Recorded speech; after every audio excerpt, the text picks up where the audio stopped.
She was dying. 6 months, maybe less. The bruises multiplying across her skin told her what the bills couldn't, that death was coming, and it wouldn't be kind. Then he appeared in her bedroom at 3 a.m. Beautiful, terrifying, eyes that held both heaven and hell. He offered her a deal she couldn't refuse: hunt 12 souls with him and earn 1 month of life for each. 12 lives for 12 months. It should have been simple, until she realized every soul they collected tore him apart. Why? Little more. Angel and demon warring inside one fracturing body. Until the 5th soul looked her in the eyes and said, "We're both slaves." Until the 12th soul was an 8-year-old girl who smiled and said, "I trust you."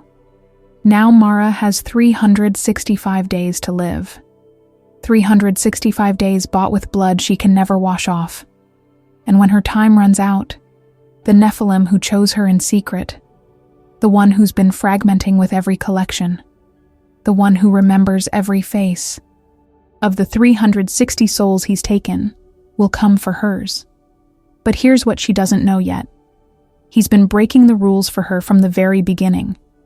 And the system doesn't forgive rule breakers. The question isn't whether she'll survive her 12 months.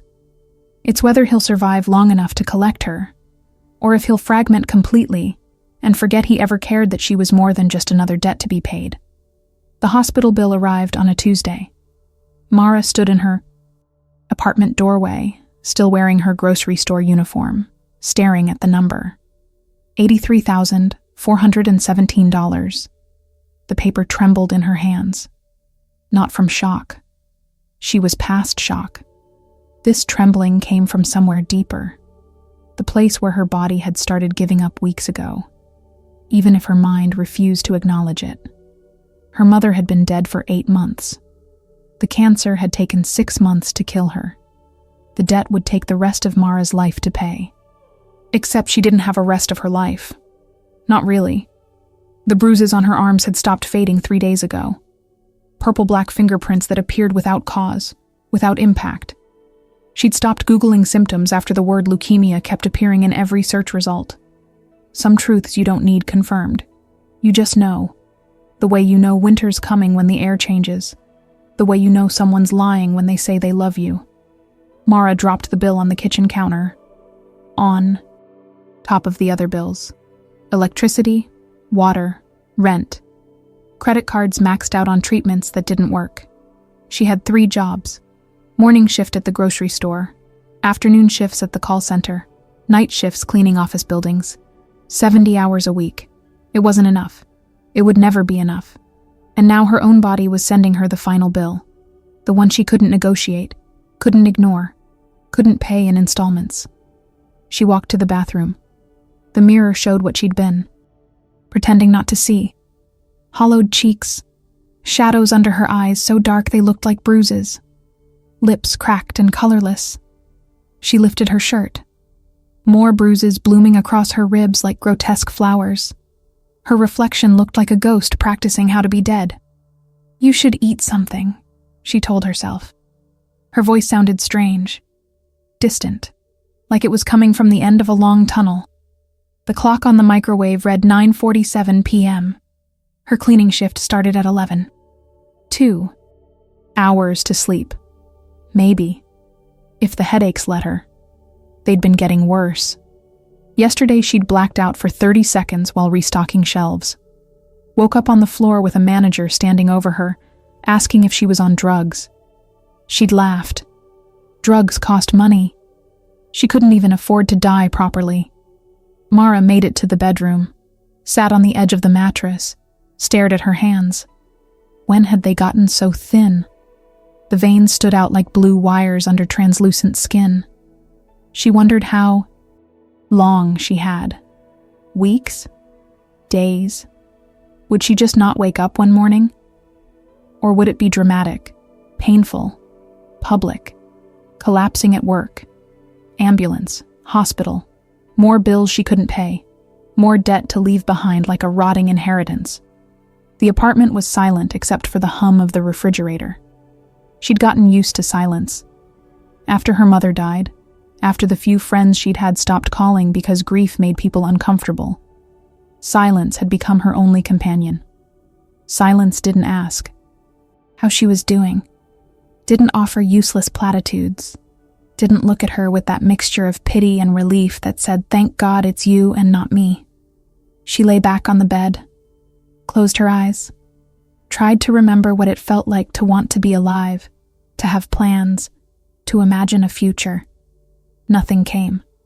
Just the darkness behind her eyelids and the steady throb of the headache building behind her temples. That's when she felt it. A change in the air. Temperature dropping.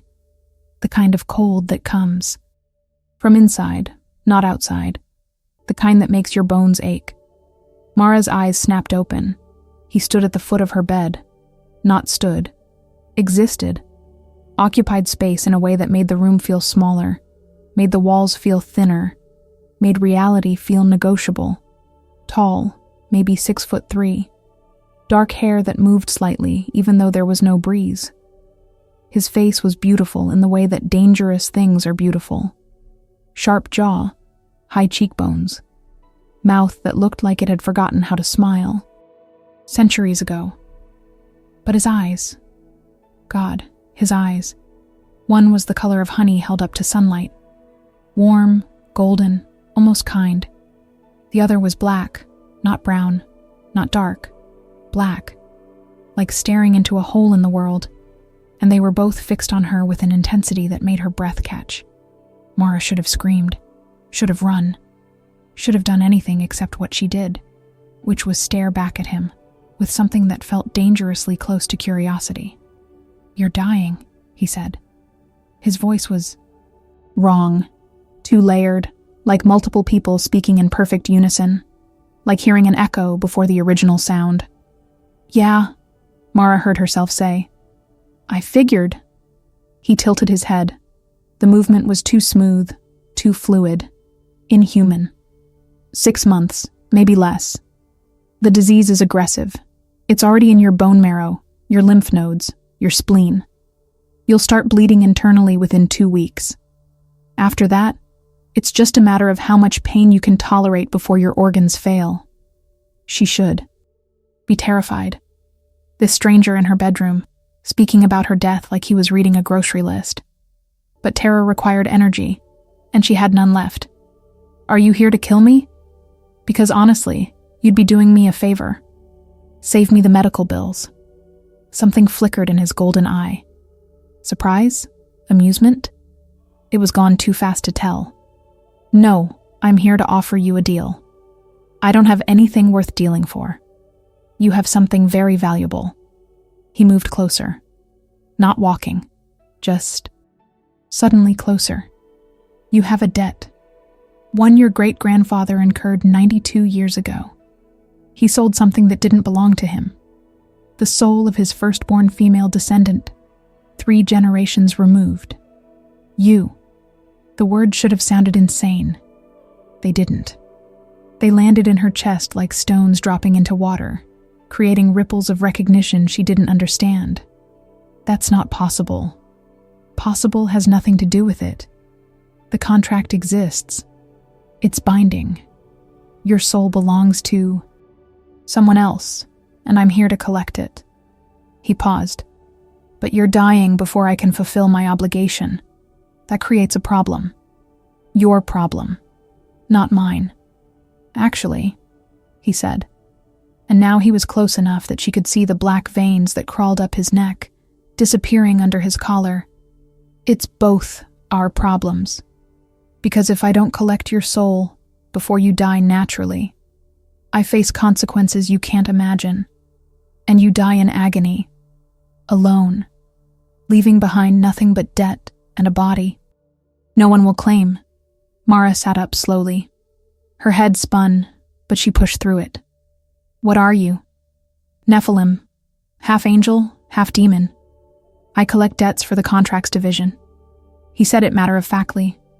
"My name is Kalen. This is insane. This is reality. Your reality. Whether you accept it or not, doesn't change what's coming." He crouched down, bringing his face level with hers. Up close, She could see the way his skin seemed to shift slightly, like something was moving underneath. But I'm prepared to offer you an alternative, a postponement. Why would you do that? Because 12 souls escaped their contracts last year. 12 debtors who found ways to hide, to run, to slip through cracks. I'm assigned to find them, return them. If you help me, I'll give you 1 month of life for every soul we recover together. 12 months. 12 months where you're not bleeding from your eyes. 12 months where you can walk without collapsing. 12 months where you might actually accomplish something before you die. His mismatched eyes bored into hers. Or you can refuse, and I'll be back in 6 weeks to collect what's left of you. Your choice. Mara's hands were shaking again. But this wasn't weakness. This was rage. Rage at her great-grandfather for selling something that wasn't his. Rage at the universe for taking her mother and now taking her. Rage at this creature offering her scraps when he could probably save her completely if he wanted to. And after 12 months? Her voice came out steady, cold. After 12 months, your debt comes due. I take your soul, but at least you'll have lived first. She wanted to tell him to go to hell, wanted to spit in his beautiful, terrible face. But she thought about her mother dying slowly, painfully, drugged beyond consciousness for the last 3 weeks. Thought about dying alone in this apartment, being found days later when the smell alerted neighbors. Thought about having 1 year, 12 months, 365 days to do something, anything that mattered. These people you want me to find, she said slowly. What happens to them when we bring them back? Kaylin smiled. It was not a comforting expression. They pay their debts, same as you will. They die. They fulfill their contracts. Same thing. Yes, he agreed. Same thing. Mara looked at her hands, at the bruises, at the visible evidence of her body destroying itself. 12 months, 12 lives. The math was simple and horrifying. I'll do it, she whispered. Then louder, meeting those impossible eyes. I'll help you. Kaylin stood, extended his hand. Then we have a contract. She stared at his hand, knew somehow that touching him would change everything, that this was the moment, the single point where her life split into before and after. She could refuse. Die in 6 weeks, clean, uncomplicated. Or she could take his hand. Damn 12 strangers to buy herself time she didn't deserve. Mara reached. Out. Their fingers touched. Pain exploded through her arm. Not pain exactly. Burning, like touching a live wire and frostbite simultaneously. She tried to pull back but couldn't. His grip was iron. Heat crawled up her arm, searing, marking. She watched in horror as black lines appeared on her skin, spreading from where his fingers wrapped around her wrist. Symbols she didn't recognize, language she'd never seen, burning themselves into her flesh. What are you doing? She gasped. Sealing the contract. His voice was strained now. She saw sweat on his brow, saw the way his jaw clenched. You'll bear my mark, and I'll know if you try to run. The burning stopped. He released her. Mara fell back on the bed, cradling her arm. The marks remained, black as ink, stark against her pale skin. They moved slightly, like they were alive. Kaylin stepped back. He looked different now, more solid, more real, like their contract had anchored him somehow. We start tomorrow, 9 p.m. I'll find you. He turned toward the window. Wait. Mara's voice cracked. What's the first person's name? The first soul we're hunting?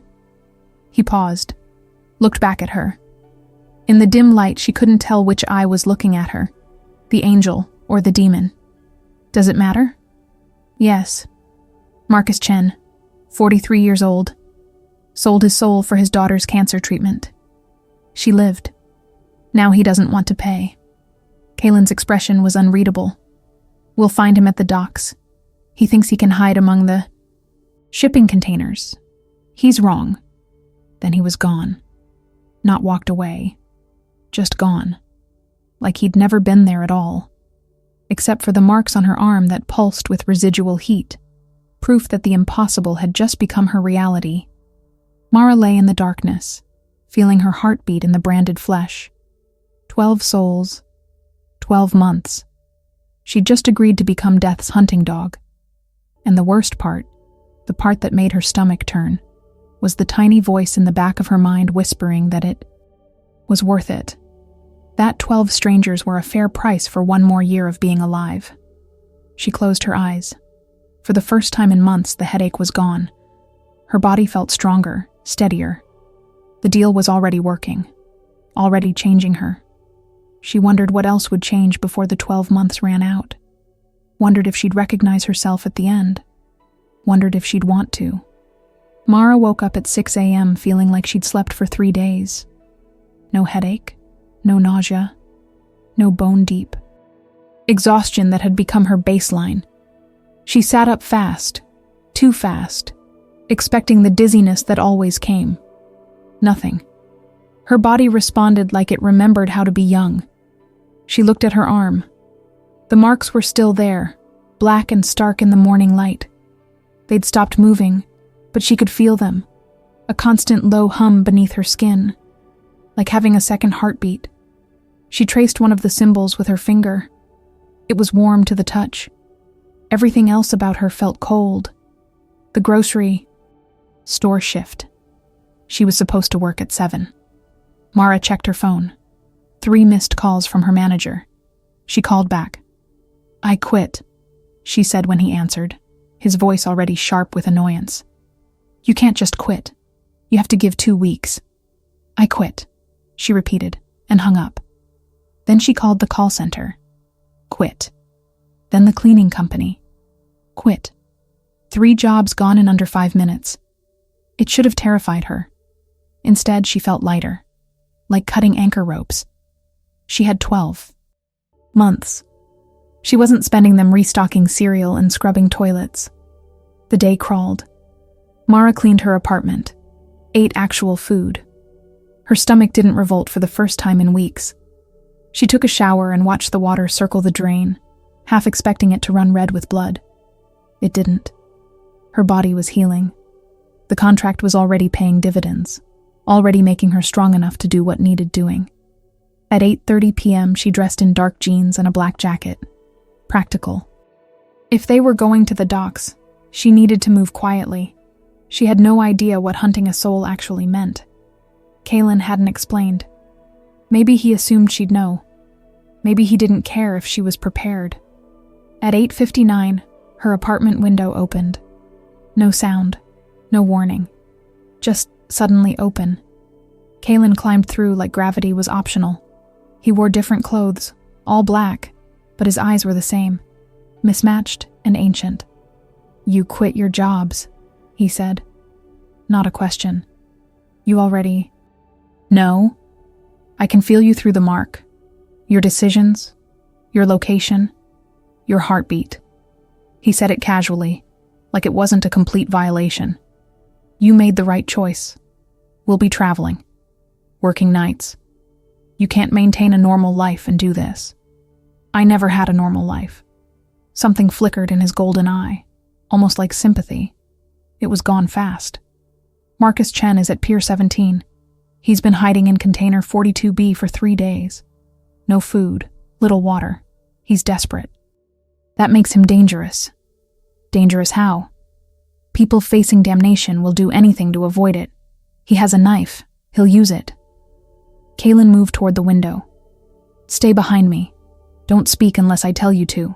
If he runs, let him. I'll catch him." "What's my job then?"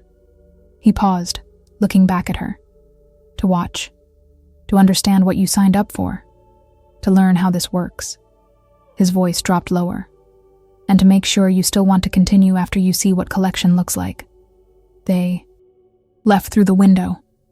Mara expected to climb down the fire escape. Instead, Kalen grabbed her wrist, right over the marks, and the world lurched. Not teleportation, more like reality folded. 1 second they were in her apartment, The next, they were standing in an alley near the docks. The transition made her stomach flip, but she didn't throw up. Small victories. The dock smelled like rust and salt water and rotting fish. Massive shipping containers stacked like a metal maze. Sodium lights. Cast everything in sickly orange. No people. Just the sound of water lapping against concrete and metal creaking in the wind. "He knows we're here," Kaylin said quietly. "Can feel it. His contract mark is burning." "He has marks too?" "Everyone who signs does. Different symbols depending on the terms. His are on his back. Probably on fire right now." He started walking, footsteps silent despite the gravel. "He'll try to bargain. They always do. Offer something else. Someone else. Don't listen. Don't engage. The contract can't be transferred." They wound through the containers. Mara's heart hammered. She'd never hunted anything before. Never tracked a person. It felt wrong. Felt like being complicit in murder. But Marcus Chen made a deal. Same as she did. Same as her great-grandfather. Everyone paid eventually. Kaylin stopped at a red container marked 42B. The door was closed but not locked. He looked at Mara. Last chance to wait outside. No. He pulled the door open. The smell hit first. Unwashed human. Fierce sweat. Desperation. Then she saw him. Marcus Chen huddled in the corner, clutching a rusty blade. He was thin, balding, eyes wild. He looked like someone's father. Probably was. "You can't take me," Marcus said. His voice shook. "I saved my daughter. She's only 11. She's alive because of me. That has to count for something." "It doesn't," Kaylin said. His voice was empty of emotion. "You made a contract. 8 years of your daughter's life in exchange. For your soul at age 43. She's healthy, thriving. Your debt is due. She needs me. Her mother's gone. I'm all she has. You should have thought of that before you signed." Marcus lunged. The knife caught light as it arced toward Kaylin's chest. Mara opened her mouth to scream a warning, but Kaylin moved faster than should be possible. He caught Marcus's wrist mid-thrust. There was a wet crack. Marcus screamed. The knife clattered to the floor. "Don't make this harder," Kaylin said. His golden eye was glowing now. Actually glowing. The black one seemed to swallow light. "You knew this day would come.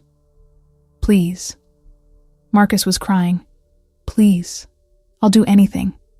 Take me in 10 years. 5 years, 1 year. Just let me see her graduate middle school. Please." Mara felt something twist in her chest. This man wasn't evil. He was just a father who'd made an impossible choice. The same choice she'd make if she had a daughter. The same choice anyone would make. "Kaylin," she heard herself say, "can't you?" "No." He didn't look at her. "The terms are fixed. Collection date is non-negotiable." His grip tightened on Marcus's broken wrist. "I'm sorry." He didn't sound sorry. He sounded tired. Kaylin placed his other hand on Marcus's chest. His palm began to glow. That same golden light from his eye, but wrong somehow. Tainted.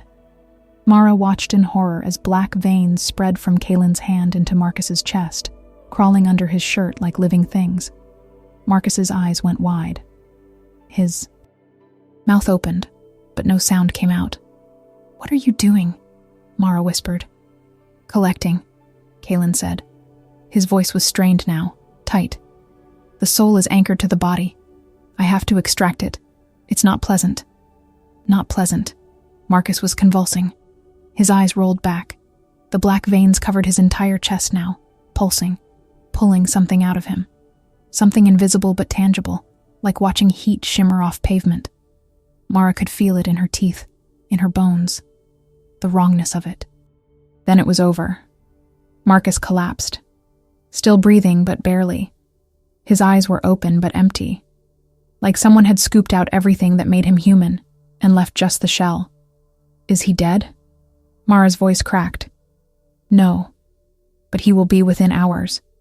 The body can't survive without the soul. It just takes time to shut down. Kalen stood. He looked pale. Sweat beaded his forehead. His hands were shaking slightly. 1 down, 11 to go. He walked past her, out of the container. Mara stared at Marcus. This broken man who'd loved his daughter enough to damn himself. She wanted to help him. Wanted to call an ambulance. But what would she say? This man is dying because his soul was ripped out. They'd think she was insane. She followed Kalen outside. He was leaning against a container, breathing hard. The golden eye had stopped glowing, but the black one looked darker somehow. Hungrier. It hurts you, she said.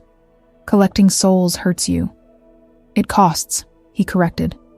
Every extraction feeds one side and starves the other. The angelic half gives life. The demonic half takes it. I have to use both to collect. It tears me apart a little more each time. He looked at her. In 200 years, I've collected 347 souls. Each one brings me closer to fragmenting completely, becoming all demon or all angel.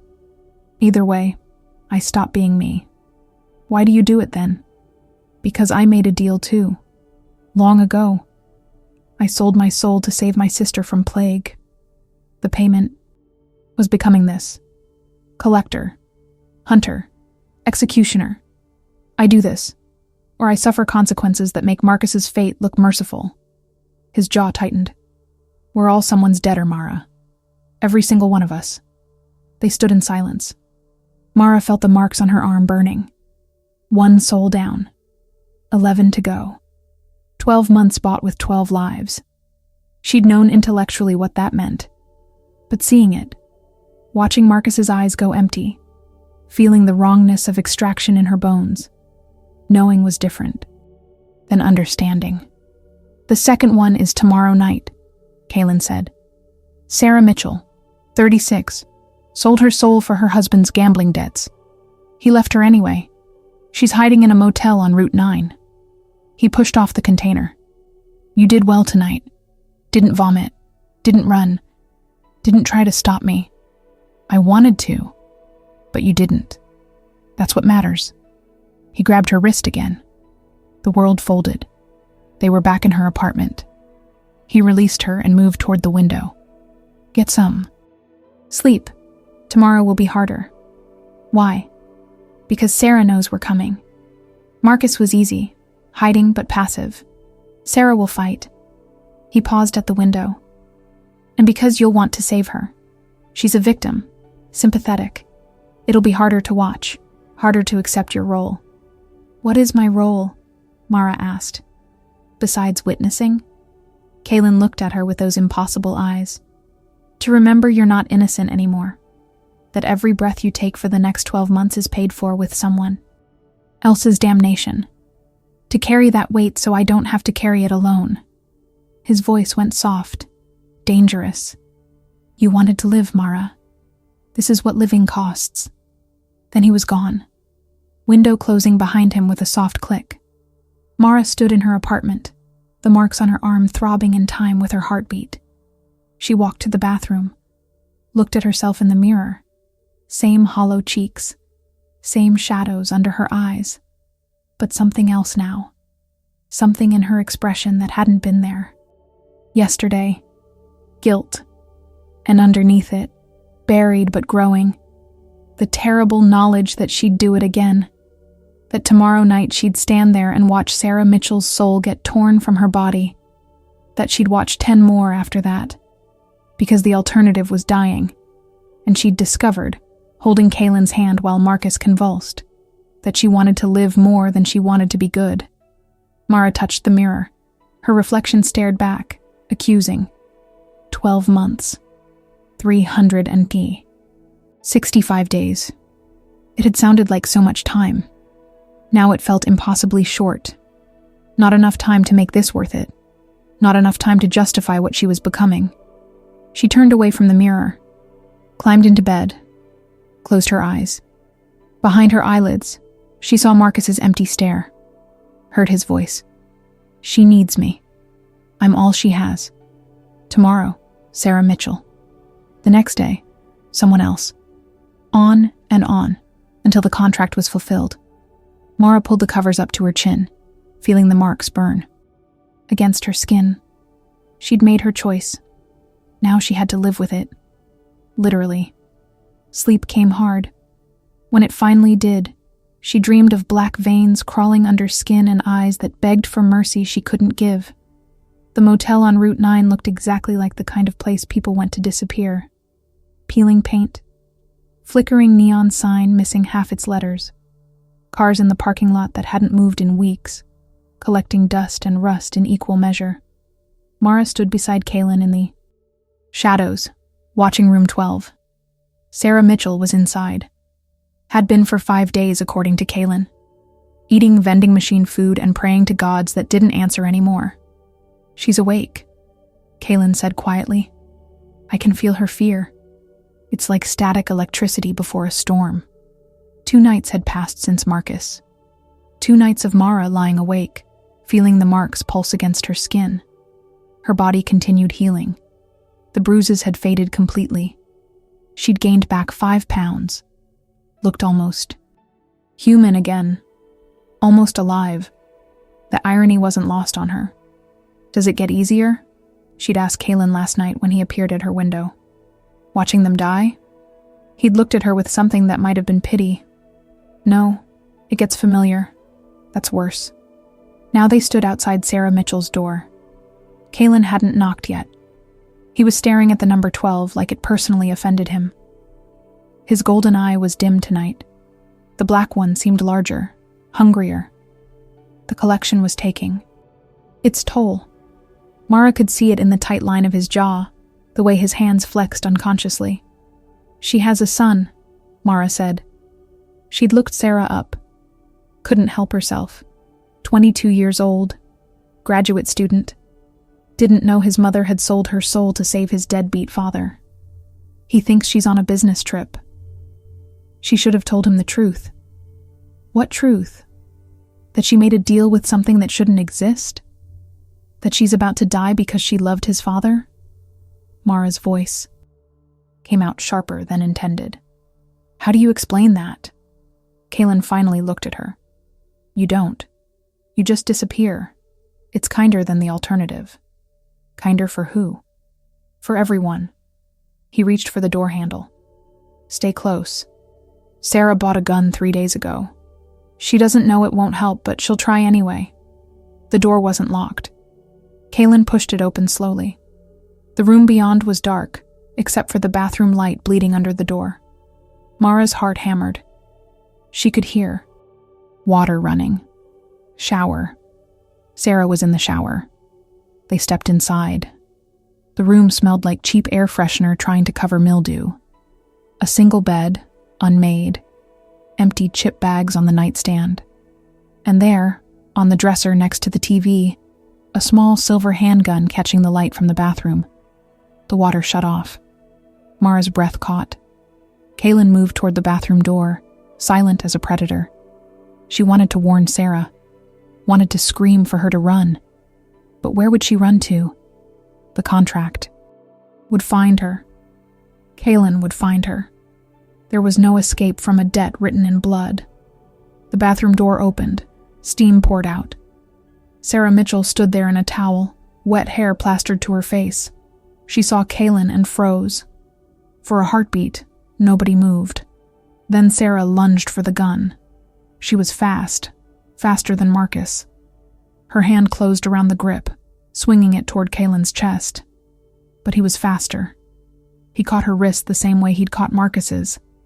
That same sickening crack of bone. Sarah screamed but didn't drop the gun. She pulled the trigger. The sound was deafening in the small room. Mara felt the shot more than heard it, a physical punch to the air. The bullet hit Kaylin in the shoulder. Should have torn through flesh and bone. Instead, it flattened against his skin like hitting concrete. Fell to the carpet with a dull thud. Sarah stared. What are you? You know what I am. Kaylin's voice was tight with pain. Not from the bullet, from something else. You've known since you signed the contract. since you felt the marks burn into your back. I'm what comes at the end. I saved him." Sarah was crying now, still holding the gun even though it was useless. "My husband. He owed $200,000 to the wrong people. They were going to kill him. Kill our son. I didn't have a choice. There's always a choice. Then why did you make yours?" Sarah's eyes were wild, desperate. "You're like me. I can see it. You're trapped too. Someone owns you the same. Way someone owns me. We're both slaves." Kaylin went very still. Mara saw something flicker across his face. Recognition. Rage. Pain. The golden eye flared bright. The black one seemed to pulse with darkness. For a second, she thought he might let Sarah go. That her words had reached some buried part of him that still remembered being human. Then the moment passed. His expression went empty. "My choices are my burden. Yours are yours. The contract is fulfilled or everyone suffers. That's the rule." He moved toward Sarah. She backed up until she hit the wall. Nowhere left to go. Mara stood frozen by the door, watching. Hating herself for watching. Hating herself more for not intervening. "Please," Sarah whispered. "My son. He needs me. His father left. I'm all he has. Don't do this." The same words Marcus had used. The same desperate plea. And they would mean just as little. Mara felt something break inside her chest. A small essential piece of her humanity cracking clean through. Kaylin placed his hand on Sarah's chest. The golden glow started immediately. Brighter than with Marcus. More violent. Sarah screamed. It wasn't a human sound. It was the sound of something fundamental being torn away. The black veins crawled out from Kaylin's palm, spreading across Sarah's skin like poisoned roots. But something was different this time. Wrong. The veins moved slower, fought harder. Sarah was resisting in a way Marcus hadn't. Her will was stronger, her attachment to life more. Desperate. Kaylin gritted his teeth. Sweat poured down his face. The golden eye blazed.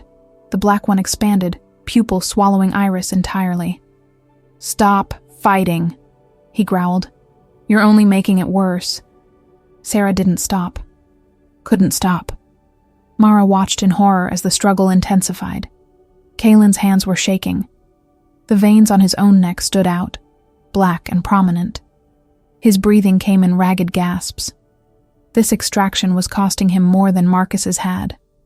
Costing him something. Essential. Then Mara saw it. Kaylin's skin was changing. Where the golden glow touched, his veins turned silver, luminescent.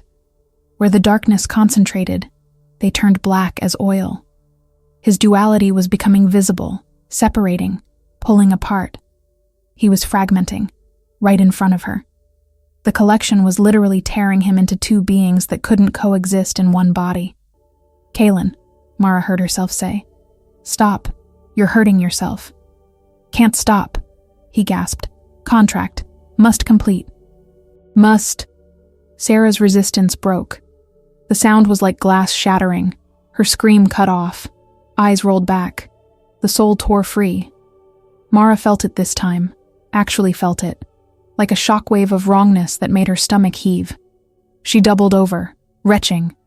But nothing came up. Just dry heaves and the taste of copper. When she looked up, Sarah's body was slumped against the wall. Empty. Gone. Kaylin had collapsed to his knees, his hands pressed against the carpet. His whole body shook. The silver. Veins and black veins were still visible, writhing under his skin like they were fighting for dominance. Mara moved without thinking. Dropped to her knees beside him. "What do I do? How do I help?" "Can't," he managed. "Just wait. Sides need to rebalance." She watched helplessly as he suffered. Watched the war play out on his skin. Angel versus demon. Light versus dark. And trapped between them, whatever remained of the man who'd once been human enough to love his sister. Enough to sell his soul for her. Minutes passed. Could have been hours. Time felt flexible. Finally, the veins faded, retreated back under his skin. Kalen's breathing steadied.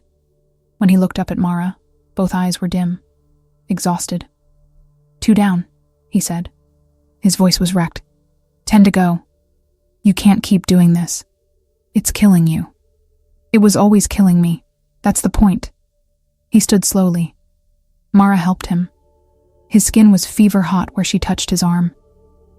Every collection brings me closer to the end.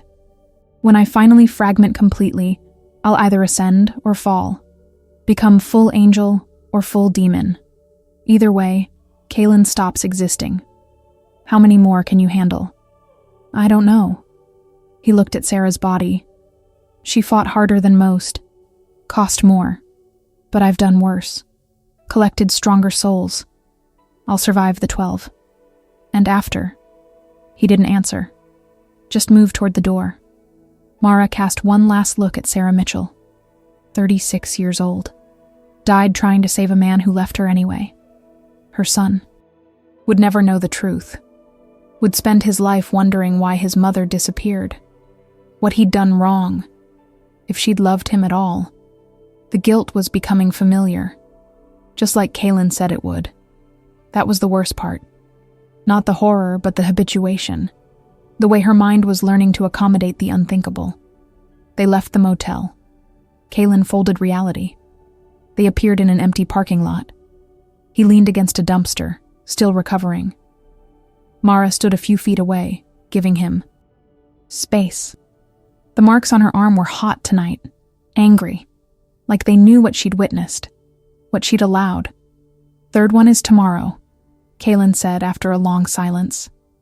Thomas Reeves, 49, sold his soul for revenge against his business partner. Got his revenge.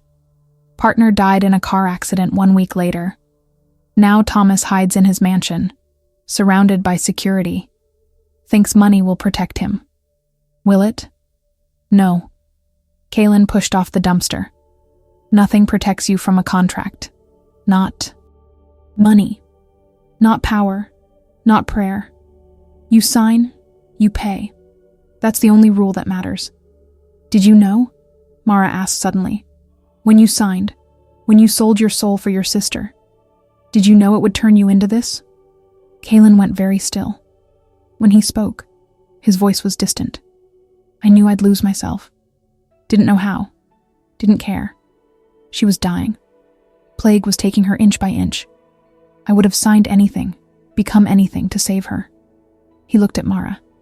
She died anyway. 3 years later.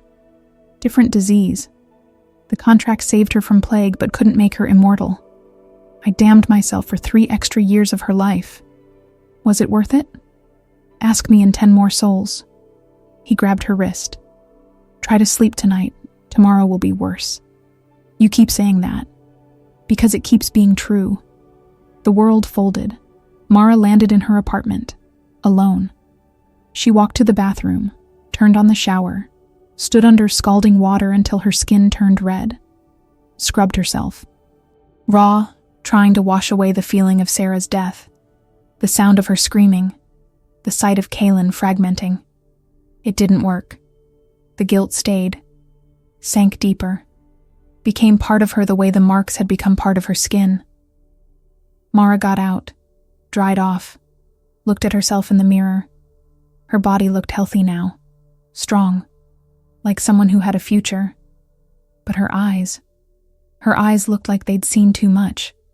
Ancient, tired, the eyes of someone who'd watched people die and done nothing to stop it.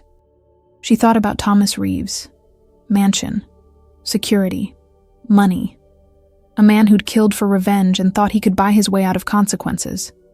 Part of her hoped he'd fight, hoped it would be harder, because easy deaths were somehow worse, felt more like murder than execution. Mara climbed into bed. The sheets were cold. She pulled them tight around herself. Outside, the city hummed. People living normal lives, working jobs, falling in love, dying of normal causes. None of them knew about contracts, about souls, about creatures like Kaylin who walked between worlds collecting debts. She closed her eyes, saw Sarah's face, heard her voice. "We're both slaves." The words echoed, true in ways Mara was only beginning to understand. She'd signed her contract willingly, desperately. Just like Sarah, just like Kaylin. They were all debtors, all paying for choices made in moments of impossible need. 10 more souls, 10 more deaths. Then her 12 months would begin. 365 days to live before her own collection came due. Mara wondered if she'd fight like Sarah, or accept it like Marcus. Wondered if Kaylin would be the one to collect her, if he'd still be Kaylin by then, or something else entirely. Sleep came eventually, brought dreams of black veins and empty eyes, and the sound of souls being torn from bodies. When she woke, the marks on her arm were burning. Time to hunt again. Thomas Reeves lived in a house that looked like it was trying to intimidate. The sky, glass and steel and sharp angles, security cameras on every corner, a gate that probably cost more than Mara's entire year of rent, guards patrolling the perimeter with dogs and guns, all of it useless against what was coming for him. Kaylin stood beside Mara on the hill overlooking the property. His hands were in his pockets. He looked almost casual except for the tension in his shoulders, the way his mismatched eyes tracked every movement below with predatory focus. "He's on the 3rd floor," Kaylin said. "Eastern wing. Office. He hasn't left that room in 4 days. Thinks if he stays inside, surrounded by people, we can't reach him. Can we? I can walk through walls when I need to. Reality is negotiable for Nephilim." He glanced at her. "You'll wait outside. This one might get violent." Thomas isn't like the others. He's not desperate or scared. He's angry, entitled. Men like him don't believe rules apply to them. "What did he do?" Mara asked. "You said he killed his business partner, David Song. They built a tech company together. David wanted to go public, share the profits. Thomas wanted to stay private, keep control. So Thomas made a deal. Sold his soul for David's death. Made it look like an accident. Brake failure on a mountain road. David left behind a wife and twin daughters." Kaylin's voice was flat, empty of judgment, but full of something darker. "Thomas got everything. The company, the money, the mansion. Now he owes." Mara felt a flicker of something that wasn't quite sympathy. Thomas Reeves had murdered for greed. Not to save a daughter. Not to protect a son. Just for money and power. If anyone deserved collection, it was him. The thought should have comforted her. Instead, it made her feel worse. Like she was learning to categorize which deaths were acceptable. Becoming complicit in a different way. 3 souls in 3 nights, she said quietly. "You're pushing too hard. I can see it. The fragmenting is getting worse." Kaylin's jaw tightened. "We have a schedule. The contracts have deadlines. We can't slow down just because it's uncomfortable. You collapsed last night. Your veins were black and silver at the same time. Your eyes... My eyes are fine. One is dimmer, the golden one. It's fading." He looked at her sharply. "You're observant. I'm watching you destroy yourself collection by collection. That doesn't take observation. That takes basic sight." Mara stepped closer.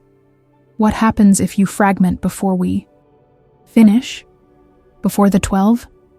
Then you don't get your 12 months. Your contract defaults.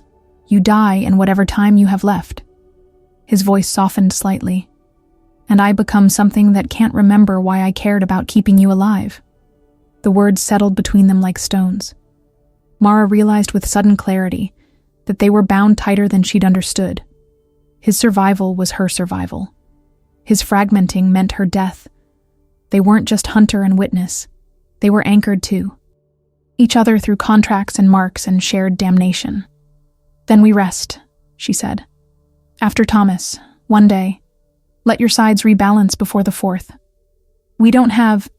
One day, Kalen, or you fragment and we both lose. She met his eyes, both of them, gold and black, light and void. I'm not dying because you're too stubborn to admit you need time to heal.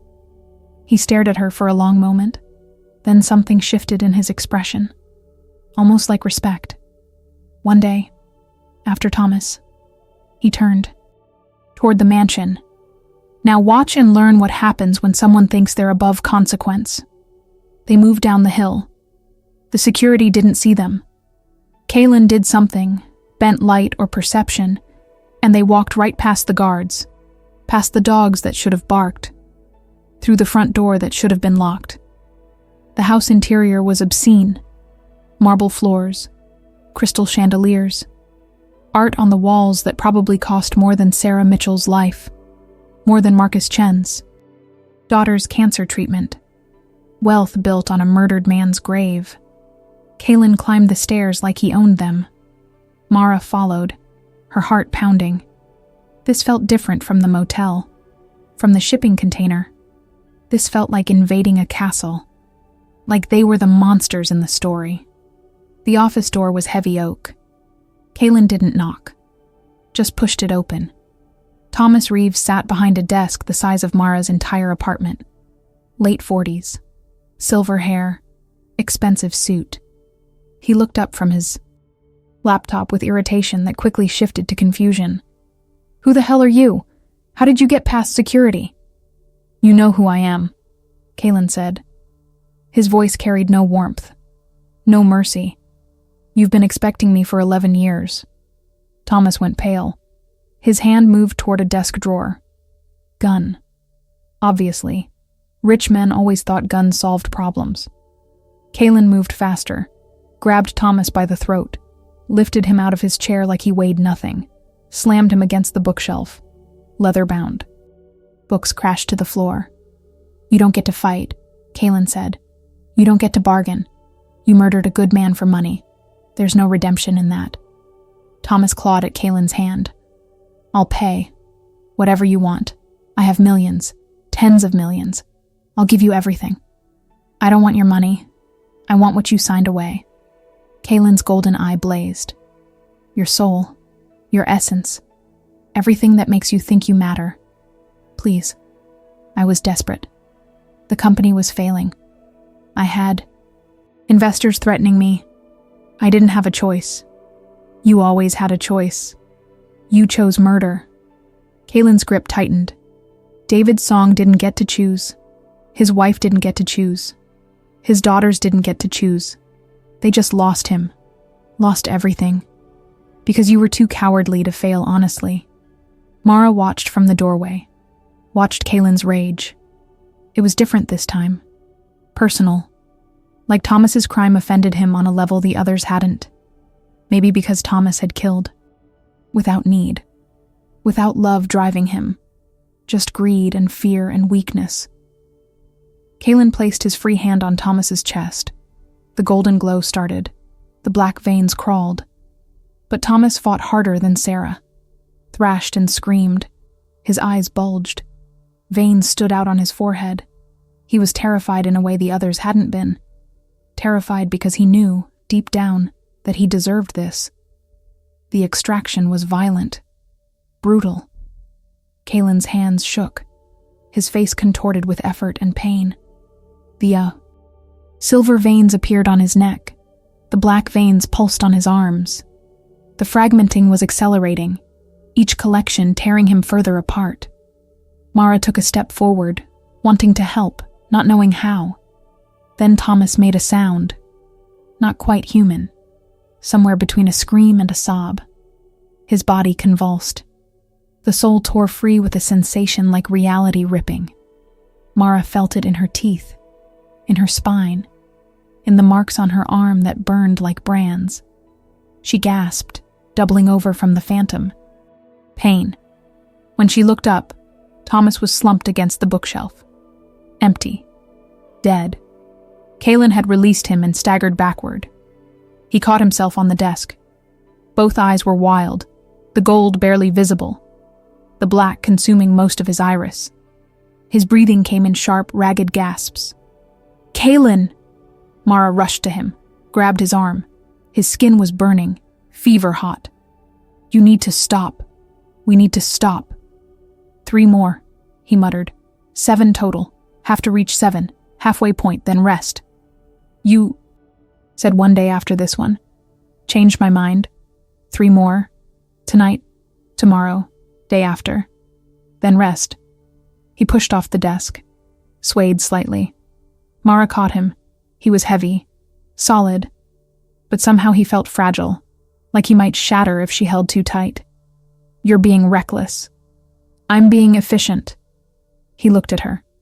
The golden eye flickered, almost went out completely, then stabilized. 4 more nights of this and I might not exist anymore. Better to push through, get to 7, give the angel side something to hold on to. That's not how healing works. I'm not healing. I'm holding myself together through sheer will. His voice dropped. 3 more, Mara, then I promise. 1 full day. Let the sides settle. But I need 7 first. Need to know we're more than halfway. Need to feel like this has an end. She understood then. He wasn't just fragmenting physically. He was breaking psychologically. The weight of 347 souls before this, plus Sarah and Marcus, and Thomas. 3 more would make 350. The number meant something to him. A milestone. Proof he could survive to the end. Okay, Mara whispered. 3 more. Then you rest whether you want to or not. Something like gratitude flickered in his expression. Then it was gone, replaced by the empty mask he wore when collecting. 4th soul tomorrow. Jennifer Hale, 28, sold her soul to get her PhD advisor fired for harassment. He was fired. She got her degree. Now she teaches at university, has a life, students who look up to her. She'll be at her apartment. They left Thomas's mansion the way they came. Invisible. Unnoticed. Behind them, his body cooled. Eventually, someone would find him. Call it a heart attack, stress. Rich men died of those all the time. No one would know the truth. That his soul had been torn from his body as payment for murder. Outside, the night air was cold. Mara breathed it in. Let it clear her lungs of the death smell. The wrongness. Smell. 3 souls in 3 nights, 7 more to go. Then 12 months of borrowed time. The math was simple. The reality was destroying them both. Kaylin grabbed her wrist. Reality folded. They appeared in her apartment. He released her immediately. Stepped back. Put distance between them like proximity hurt. Maybe it did. Maybe being near her, near someone still mostly human, reminded him of what he was losing with every collection. Get some sleep, he said. Tomorrow night. Jennifer Hale. Then 2 more. Then rest. You should rest now. I'll rest when I fragment. He moved toward the window. Paused. Looked back at her. You're getting stronger. I can feel it through the marks. Your body is almost fully healed. The contract is working. At what cost? The same cost everything requires. Suffering. Someone else's usually. Sometimes your own. He climbed onto the windowsill. 350 souls. That's the number. After Jennifer and the next 2, I'll have collected. 350 souls in 200 years. That has to mean something. Has to count for something. Does it? He didn't answer. Just disappeared into the night, leaving Mara alone with the marks burning on her arm and the taste of death in her mouth. 3 souls. 3 nights. 3 deaths she'd witnessed and done nothing to prevent. 7 more to go. Then the real countdown began. Her 12 months. Her borrowed time. Her damnation measured in days instead of souls. Mara walked to the bathroom. Looked at herself in the mirror. Her reflection stared back, accusing. She looked healthy now. Strong. Alive. Like someone with a future. But her eyes told a different story. They looked haunted. Ancient. The eyes of someone who'd watched murders and called them justice. She thought about Jennifer Hale, 28, younger than Mara, a victim who'd become a perpetrator. Harassment was real, wrong, evil. But was selling your soul and damning yourself the answer? Was any of this the answer? Or were they all just victims of a system designed to make them choose between bad and worse? Mara turned off the light, climbed into bed. Outside, the city breathed. Inside, she counted heartbeats, measured time in the pulse of marks on her arm. 3 more souls. Then Kaylin would rest. Then they'd continue. 8 more after that. Then her 12 months would begin. She closed her eyes, wondered if Jennifer would fight like Sarah, if she'd accept it like Marcus, if she'd rage like Thomas. Wondered if it mattered. They all ended the same way. Empty, gone, payment rendered, contract fulfilled. Sleep came slowly, brought dreams of fragmenting, of watching Kaylin split into 2 beings, one made of light, one made of darkness, neither one remembering her name, neither one caring that she was drowning in guilt and death and marks that burned like promises she couldn't keep. Jennifer Hale's apartment smelled like coffee and old books, the kind of place where someone actually lived, not just existed. Plants on the windowsill, photos on the walls. A cat that watched Mara and Kaylin materialize with green eyes that seemed to understand exactly what they were. Jennifer sat at her kitchen table, hands wrapped around a mug. She didn't scream when they appeared, didn't run, just looked at Kaylin with exhausted recognition, like she'd been expecting him. Maybe for years. "I wondered when you'd come," she said quietly. Her voice was steady, too steady, the calm of someone who'd already accepted their death. "I thought I'd have more time, thought maybe the contract was wrong, that I'd misread the terms." "You didn't misread anything," Kaylin said. He looked worse than yesterday. The golden eye was barely glowing. The black one had consumed most of his iris. His skin had a gray tint, like he was slowly turning to stone or ash, something in between life and death. 8 years. That was the agreement. Your advisor's career for your soul at age 28. You got what you wanted. Did I? Jennifer laughed. It was a broken sound. "I teach his classes now, use his office. His reputation is destroyed, but I still see him everywhere. Still hear his voice telling me I'm not good enough, that I only succeeded because I cheated."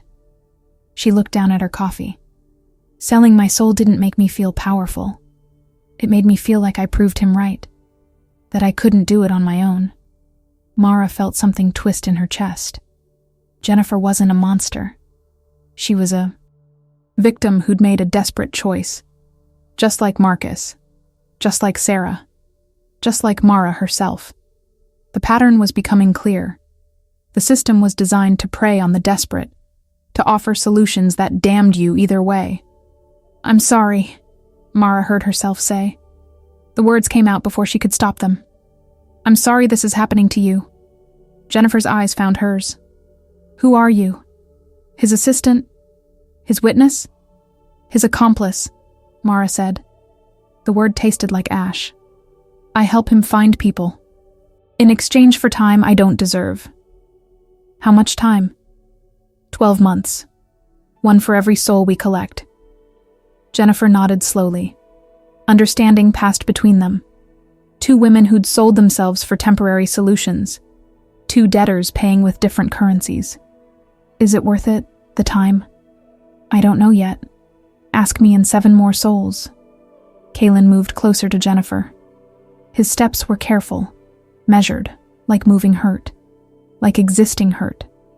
"We can make this quick, painless as possible. You don't have to fight.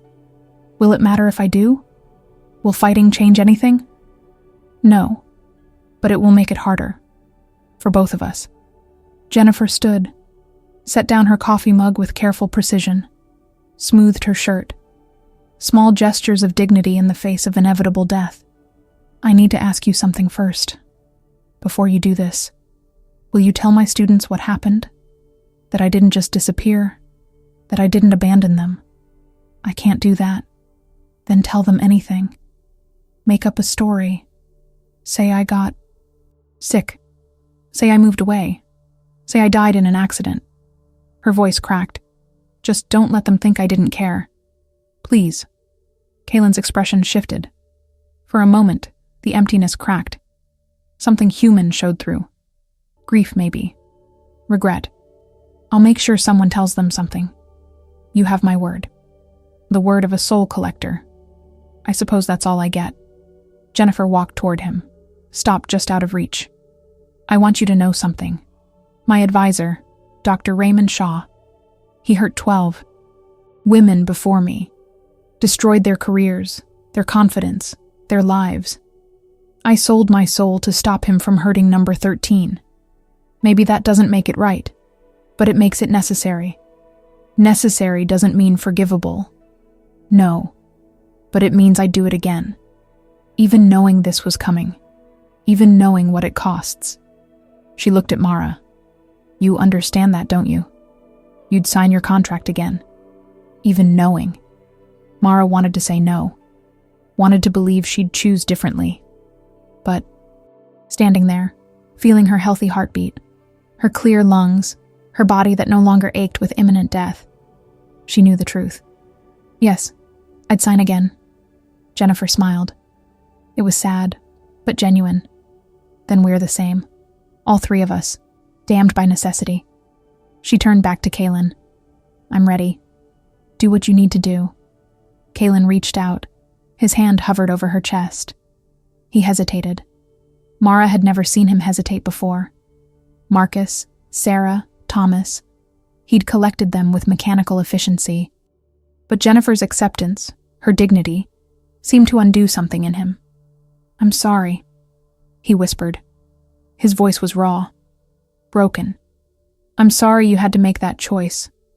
Sorry the world is built in a way that makes selling your soul seem reasonable. Sorry I'm the one who has to take it. But you'll take it anyway. Yes. Then stop apologizing and finish it. His hand made contact.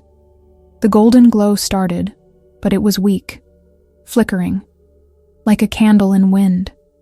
The black veins crawled slower than before.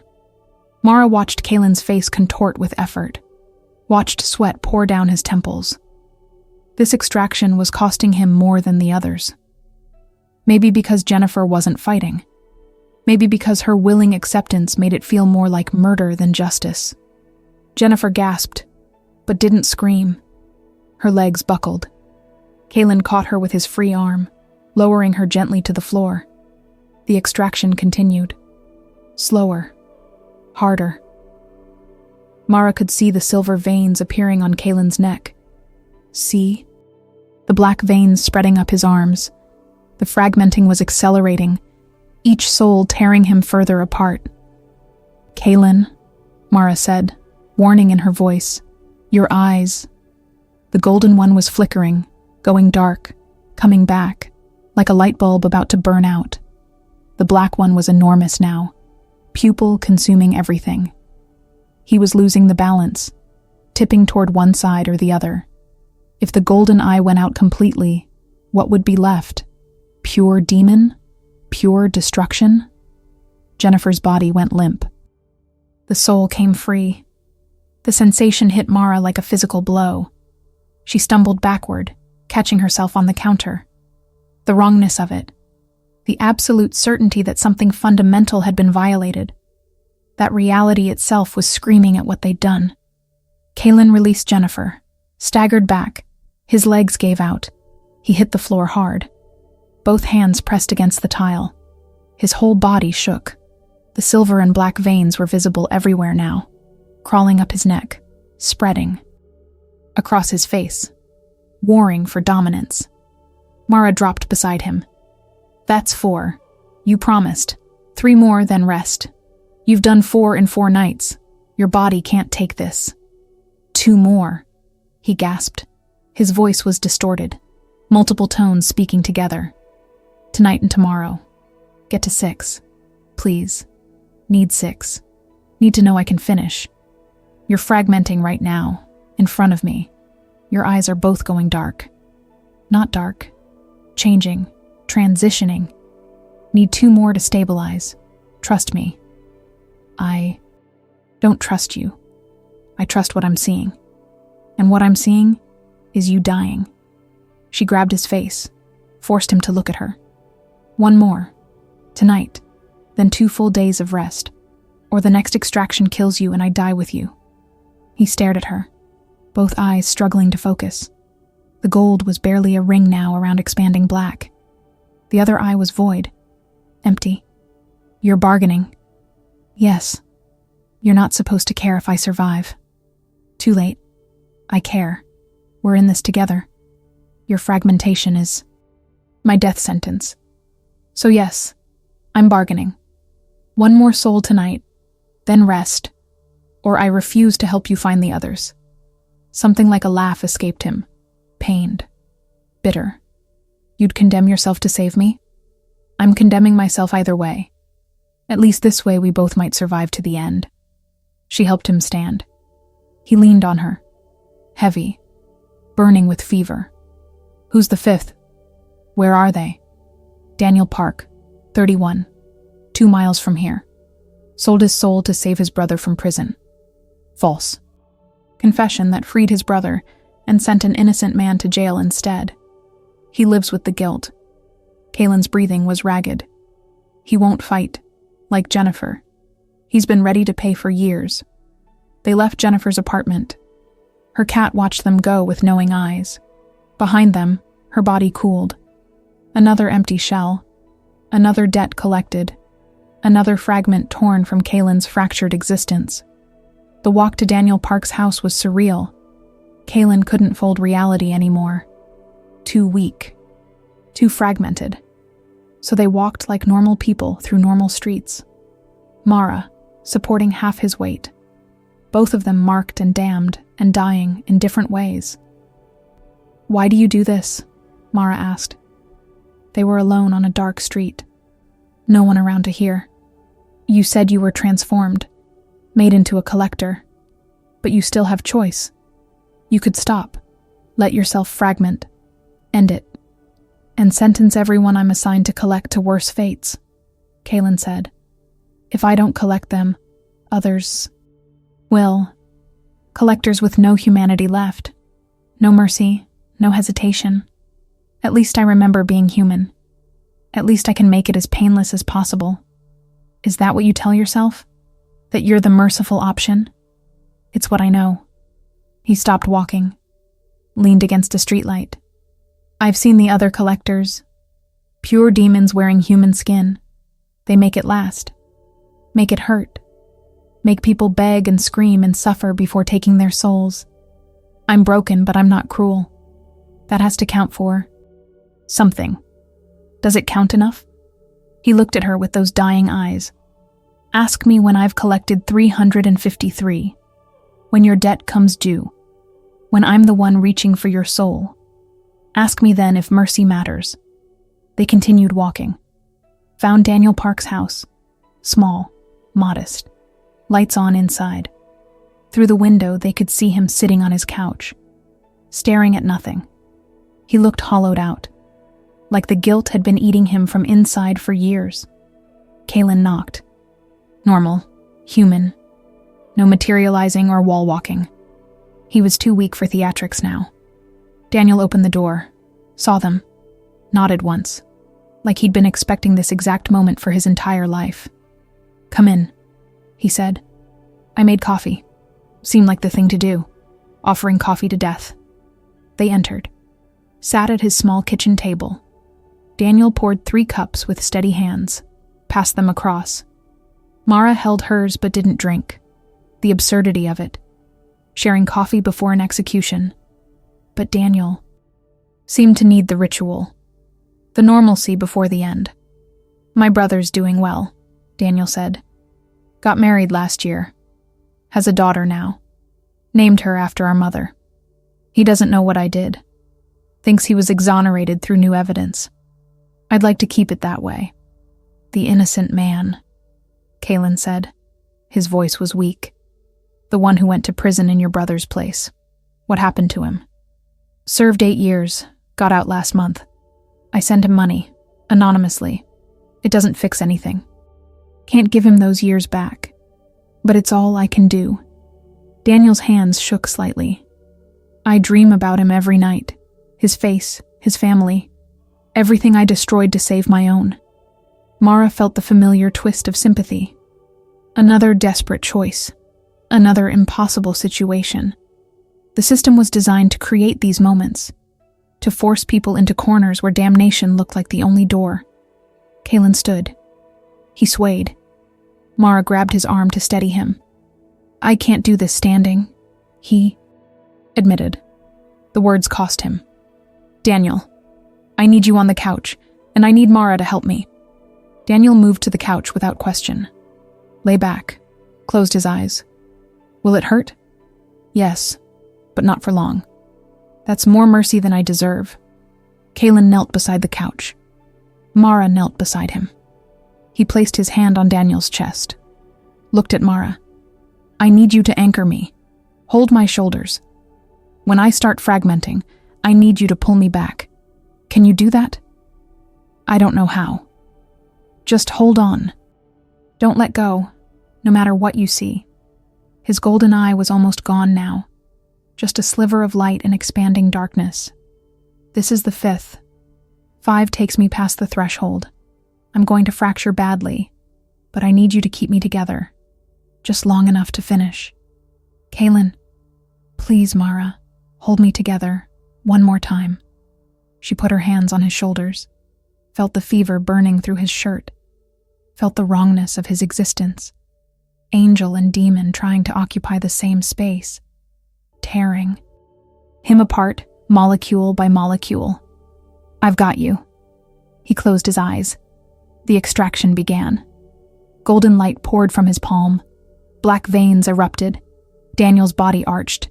His mouth opened in a silent scream. The soul fought. They always fought in the end. Instinct overriding acceptance. Survival instinct battling moral certainty. Kalen's body convulsed. The silver veins exploded across his skin. The black veins mirrored them. His back arched. His head fell back. Mara held on. Felt him trying to split apart in her hands. Felt him becoming two beings that couldn't coexist. Stay with me, she whispered. Don't fracture. Stay together. 5 more and you're done. Stay together. His golden eye went dark completely. Went out like a snuffed candle. Mara's heart stopped. Then it flickered. Came back. Weak, but present.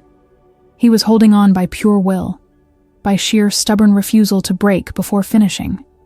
Daniel's soul tore free. The wrongness hit like a shockwave. Mara gasped. Her grip on Kalen tightened. He collapsed forward. She caught him, lowered him to the floor. His eyes were both closed now, both struggling, both barely functioning. That's 5, she said. Her voice was fierce. You did 5. Now rest. 2 full days. No arguments. His eyes opened. Both dimmed to almost nothing, but both still there. Both still fighting. 2 days, he agreed. His voice was barely audible. Then 6 and 7. Then halfway. Then you get your months. I don't care about the months anymore. I care about you surviving to collect them. He smiled. It was broken and beautiful and heartbreaking. You're a terrible debtor. You're supposed to be selfish. Too late for that too. Kalen didn't come to her window that night, or the next. 2 days passed in silence. Mara felt his absence through the marks on her arm. They'd gone cold. Not dead, just dormant. Like he was somewhere far away. Somewhere she couldn't reach. She told herself he was resting, rebalancing, letting the angel and demon sides settle back into uneasy coexistence. She told herself a lot of things. None of them stopped the worry that ate at her insides like acid. On the 3rd morning, Mara woke to find him sitting in her kitchen.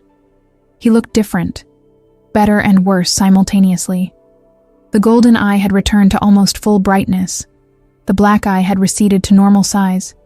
His skin had lost that gray death tint. But something else had changed. Something in the way he held himself. Like he was carrying more weight than before. Like those 2 days of rest had cost him something that couldn't be measured in physical terms. "You look terrible," she said. It was a lie. He looked devastatingly beautiful in the morning light. Inhuman and perfect and wrong in all the ways that made her chest ache. "You look healthy," he replied. "The contract is working well. Your body has fully healed. You could probably run a marathon if you wanted." "I don't want to run a marathon. I want to know you're okay. I'm functional. That's all that matters." He stood, moved to her window, stared out at the city waking up. 2 more souls. Then we're at 7. Then we can slow down, space them out. Give me time to stabilize between collections. What happened during the rest? Where did you go? Nowhere. I stayed in an abandoned church on the east side. Tried to pray. Tried to remember what it felt like to be human. His voice was distant. "I can't remember anymore, Mara. Can't remember my sister's face. Can't remember what my name was before I became this. 200 years is a long time to be broken." She wanted to go to him, wanted to offer comfort. But she didn't know how to comfort something that was half angel, half demon, and entirely shattered. "Tell me about the 6th soul. Who are they?" "Rachel Kim, 42. Sold her soul to cure her son's genetic disorder. He's healthy now. 20 years old. In college. She's been watching him grow up, knowing every milestone brings her closer to payment." Kaylin turned to face her. "She's been hiding for 3 months, moving from place to place. But I found her. She's at a shelter downtown, volunteering, spending her last days helping others. She sounds like a good person." "She is. That's what makes it worse." He moved toward the door. "We go tonight, 9 p.m. Bring something warm. The shelter is cold, and this will take time. Rachel won't accept easily. She'll want to say goodbye to her son first. Will you let her?" "No. Goodbyes. Make it harder. For everyone." He paused at the door. "I need to ask you something. When your 12 months are up, when I come to collect your soul, do you want me to tell anyone? Leave a message? Explain where you went?" The question hit like a fist to the stomach. She'd been so focused on earning the 12 months that she hadn't thought about the end, about her own collection, about becoming another empty shell for someone to find. "I don't have anyone to tell." "That's not an answer." "Then, no, don't tell anyone. Let me disappear quietly. It's kinder." She met his eyes. "Will you remember me? After you collect me? Or will I just be number 354 in a list you can't recall?" Something shifted in his expression. Pain. Raw and unguarded. "I remember all of them. Every single face. Every name. Every moment of their death. It's my curse. Perfect memory of every soul I've taken. So yes, Mara, I'll remember you. For the next 200 years until someone finally puts me out of this misery." He left before she could respond, the door closing softly behind him. Mara stood in her kitchen, feeling the weight of what he'd said. Perfect memory. 349 souls and counting. All of them living in his head. All of them haunting him. No wonder he was fragmenting. The miracle wasn't that he was breaking. The miracle was that he'd held together this long. The day crawled. Mara tried to read, tried to eat. Everything felt hollow, preparatory, like she was waiting for an execution. At 8:30, she dressed in layers. Dark clothes, warm jacket. The marks on her arm pulsed in anticipation. They always knew when collection was coming, like they could taste death in the air. At exactly 9 p.m., Kaylin appeared at her window. He looked steadier than this morning, more focused, the collector mask firmly in place. Whatever humanity he'd shown earlier was locked away. buried under necessity and duty, and 2 centuries of practiced. Numbness. They folded reality. Appeared in an alley behind the shelter. The building was old, worn, the kind of place that survived on donations and desperation. Through the windows, Mara could see people moving, volunteers serving food, homeless individuals finding temporary warmth, normal people living normal lives, none of them knowing that death walked among them wearing a beautiful face. "She's in the kitchen," Kaylin said, "washing dishes. She works the late shift, stays until midnight. Says it helps her sleep." "Does it?" "No. Nothing helps when you know what's coming." He started toward the back door. "We wait until she's alone. I won't collect her in front of others. That's a mercy I can still offer." They entered through the back, moved through storage rooms and empty hallways. The shelter smelled like industrial cleaner and cafeteria food and unwashed humanity. Sounds echoed, voices, laughter.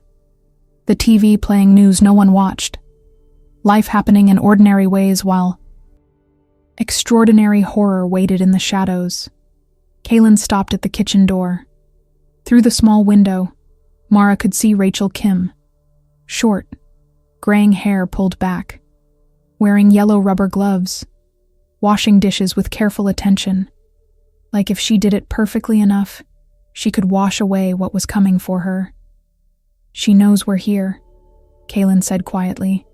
"Can feel it. Watch her hands." Rachel's hands had started shaking, barely visible but there. The trembling of prey that senses the predator. She set down the dish she was washing, pulled off the gloves, turned slowly, looked directly at the door where they stood, mouthed one word, "Please." Kaylin pushed the door open. Rachel didn't run, didn't scream, just stood there with dish soap on her hands and tears running down her face. "I knew you'd find me eventually. I just wanted one more month. One more Christmas with my son. He's coming home from college. I wanted to see him one more time. I can't give you more time. The contract is specific. 42 years. Your birthday was 3 days ago. I know the terms. Her voice broke. He's my baby, my only child. I sold my soul so he could live, so he could be healthy and normal and happy. Can you understand that? What it's like to love someone so much you damn yourself for them?" Kaylin's jaw tightened. His golden eye dimmed slightly. "Yes, I understand that better than anyone. Then give me one day, one more day to see him, to hug him, to tell him I love him without him knowing it's goodbye." Rachel took a step forward. "Please, you have children. I can see it in your eyes, the way you look at me. You know what I'm feeling. I don't have children. I have a memory of a sister I sold my soul for, a sister who died anyway, and I live with that failure every day for 2 centuries. His voice was hard. Your son lives, thrives. That's more than most of us get. Be grateful for that mercy." "Grateful?" Rachel laughed. It was a bitter, broken sound. "You want me to be grateful that I get to die knowing my son will spend the rest of his life wondering why I left, why I didn't say goodbye, why he wasn't enough to make me stay. He'll think you died of natural causes, heart attack, aneurysm, something quick and painless. He won't know the truth that his life cost mine, that every breath he takes is paid for with my damnation." Rachel shook her head. "Maybe he should know. Maybe he deserves to know what I sacrificed." "No." Kaylin's voice was sharp. "You don't get to burden him with that. You made the choice. You carry the weight. That's how it works." Mara watched the exchange, felt the wrongness of it settling in her bones. Rachel was right. Her son deserved to know, deserved to understand that he was loved enough that his mother sold her soul. But Kaylin was right too. That knowledge would destroy him, would make him carry guilt that wasn't his to carry. There was no good answer, Just variations of terrible. "I'll make you an offer," Mara heard herself say. Both Rachel and Kaylin turned to look at her. "Write him a letter. Tell him everything. I'll hold it. Give it to him on his 40th birthday. Old enough to understand. Old enough to process it. He'll know you loved him. Know what you did. But not until he's strong enough to carry it." Rachel stared at her, hope and desperation warring in her expression. "You'd do that? Hold a letter for 18 years? If I'm alive in 18 years?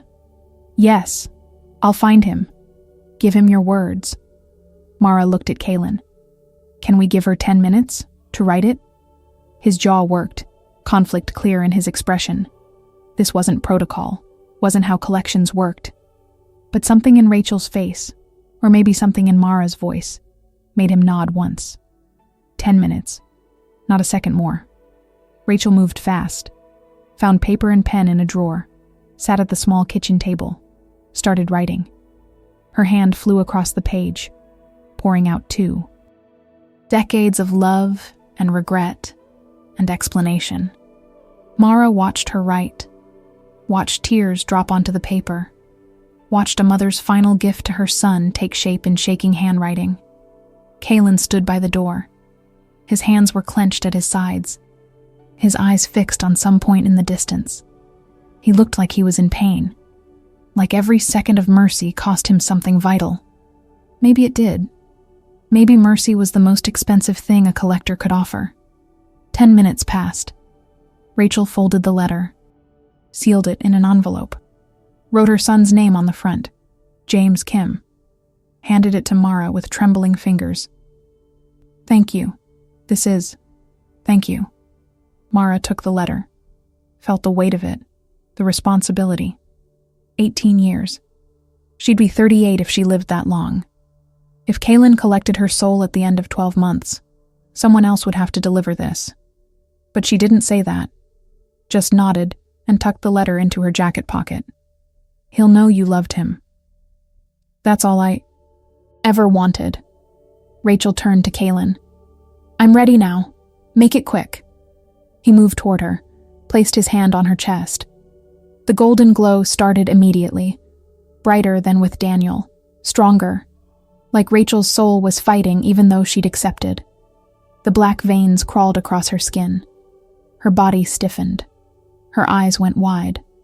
But she didn't scream, didn't fight, just stood there as her soul was torn away, tears streaming down her face, lips moving in silent words. Maybe prayers? Maybe her son's name? Maybe both.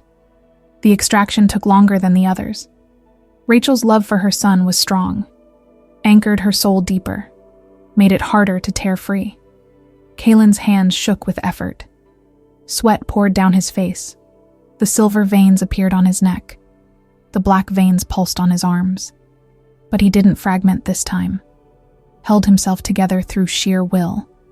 When Rachel's soul finally tore free, the sensation was different. Not just wrong, but sad. Profoundly, achingly sad. Like reality itself was mourning. Mara felt tears on her own face. Didn't remember starting to cry. Just knew that watching a mother's love become payment for a contract was the cruelest thing she'd ever witnessed. Rachel's body crumpled. Kaylin caught her, lowered her gently to the floor, arranged her carefully, made her look peaceful, like she was sleeping. It was a small kindness, but it mattered. 6, he said. His voice was wrecked. 6 souls, halfway. 1 more and then we rest again. No. Mara's voice was firm. 2 full days, like you promised, then the 7th. I'm fine. You're crying. She pointed at his face, a single tear tracking down his cheek. He reached up, touched it, looked at his wet finger like he'd never seen tears before. You're crying and you're shaking and you held her like she mattered. You need rest. He didn't argue, just nodded. Folded reality. They appeared in her apartment. He stood in the middle of her living room looking lost, broken, like the Collection had taken something from him he couldn't name. "Stay," Mara said. Not a question. A statement. "Stay here tonight. Don't go to some abandoned church. Stay where it's warm." "I shouldn't. I don't care what you should do. Stay." She pointed at the couch. "Sleep. Rest. Let me watch over you for once." He looked at her for a long moment, then nodded, moved to the couch, sat down like his legs couldn't hold him anymore, leaned back, closed his eyes. Within minutes, he was asleep. Or something like sleep. His breathing even, but his face still tight with pain. Mara pulled a blanket over him, sat in the chair across the room, watched him sleep, watched the way his hands twitched, the way his mouth moved around words he didn't speak. He was dreaming, probably of Rachel, of all 350 souls he carried in perfect, terrible memory. She pulled out the letter, looked at James Kim's name, wondered if she'd live long enough to deliver it, wondered if it mattered. The gesture meant something. The promise meant something. Even if she couldn't keep it, trying mattered. Outside, the city breathed. Inside, a collector slept, and a debtor kept watch, and between them lay 6 souls and 6 more to go, and 12 months that suddenly felt both infinite and impossibly brief. Kalen slept for 36 hours straight.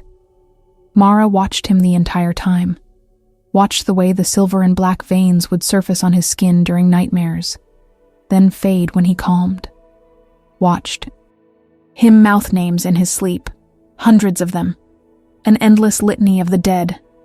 On the second morning, his eyes opened, both functioning, both present, the gold brighter than it had been in days.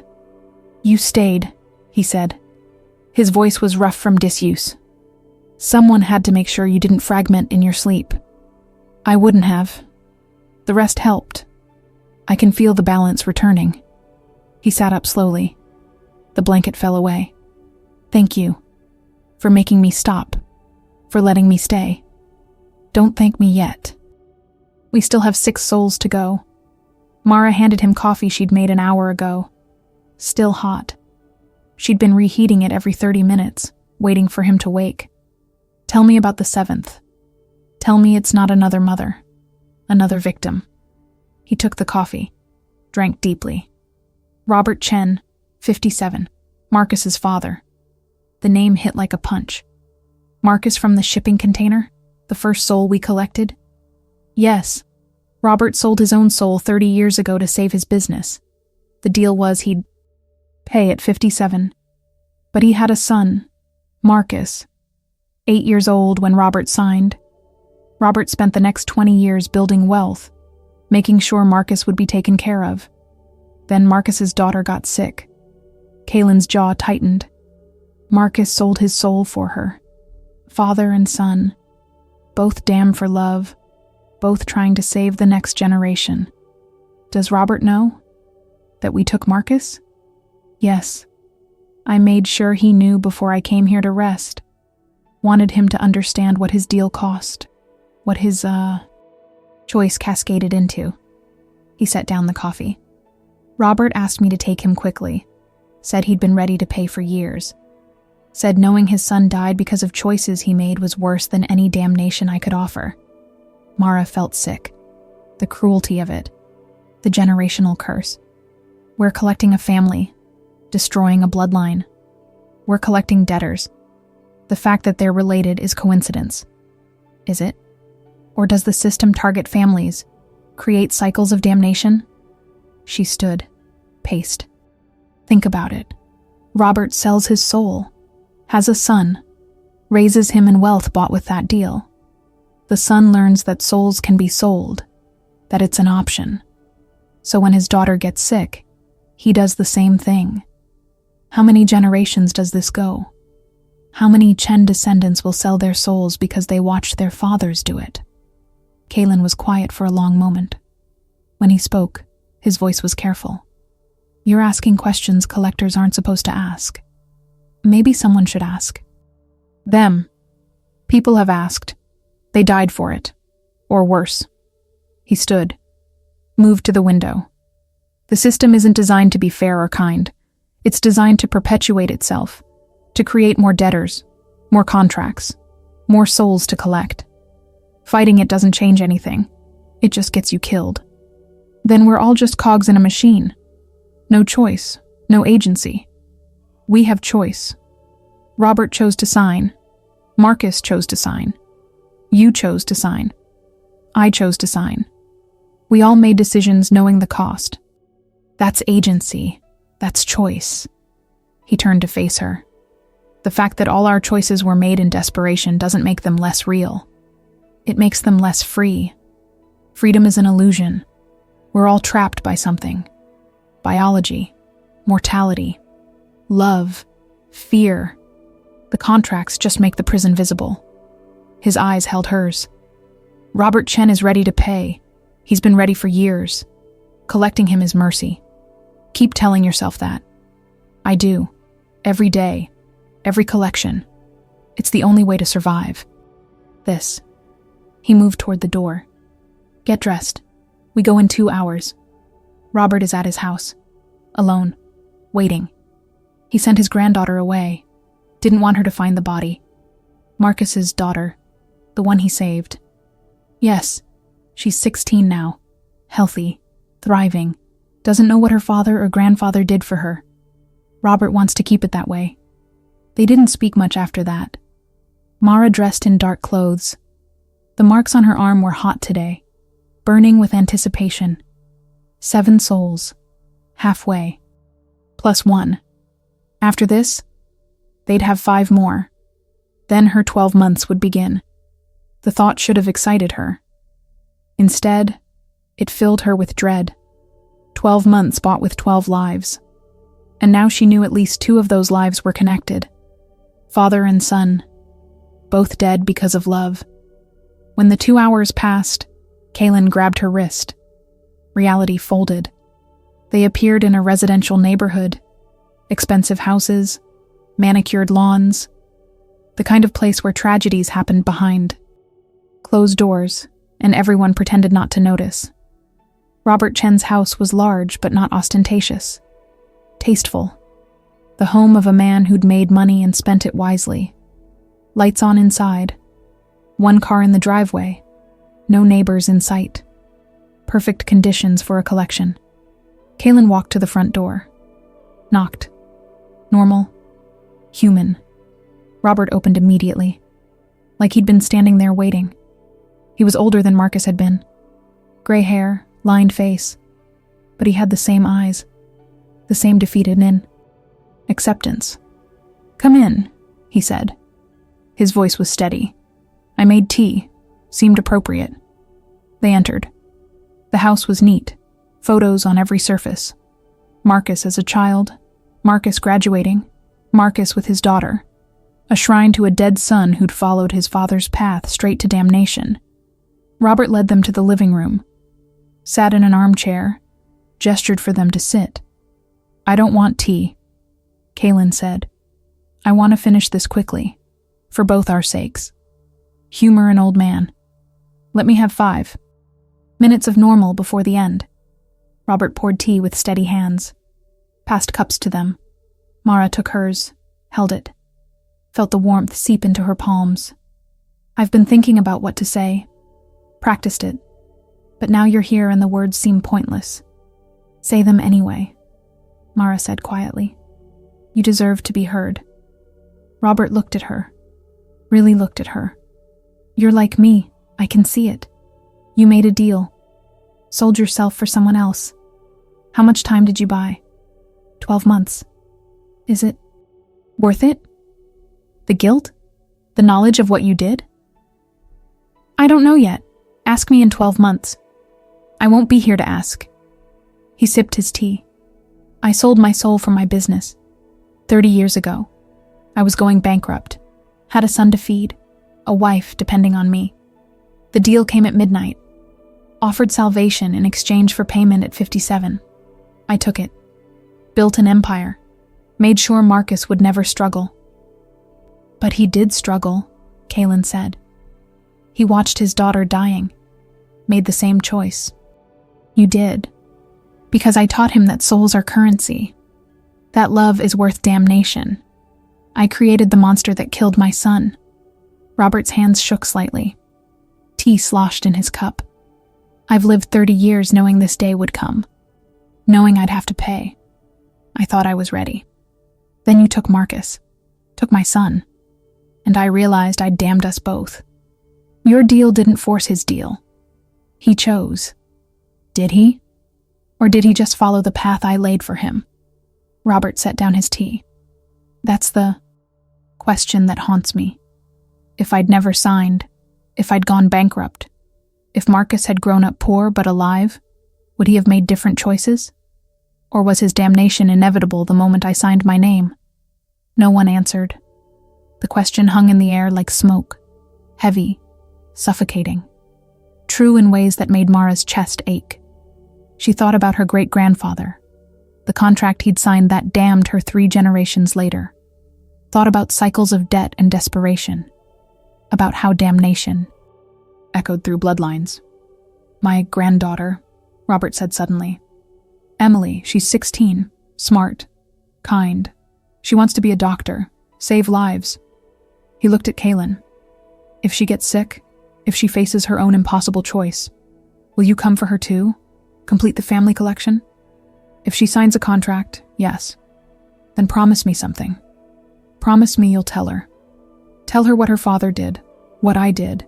Give her the knowledge we tried to hide. Maybe if she knows the cost, she'll choose differently. That's not how this works. Contracts are confidential. Then, break the rules. Robert's voice was fierce now, desperate.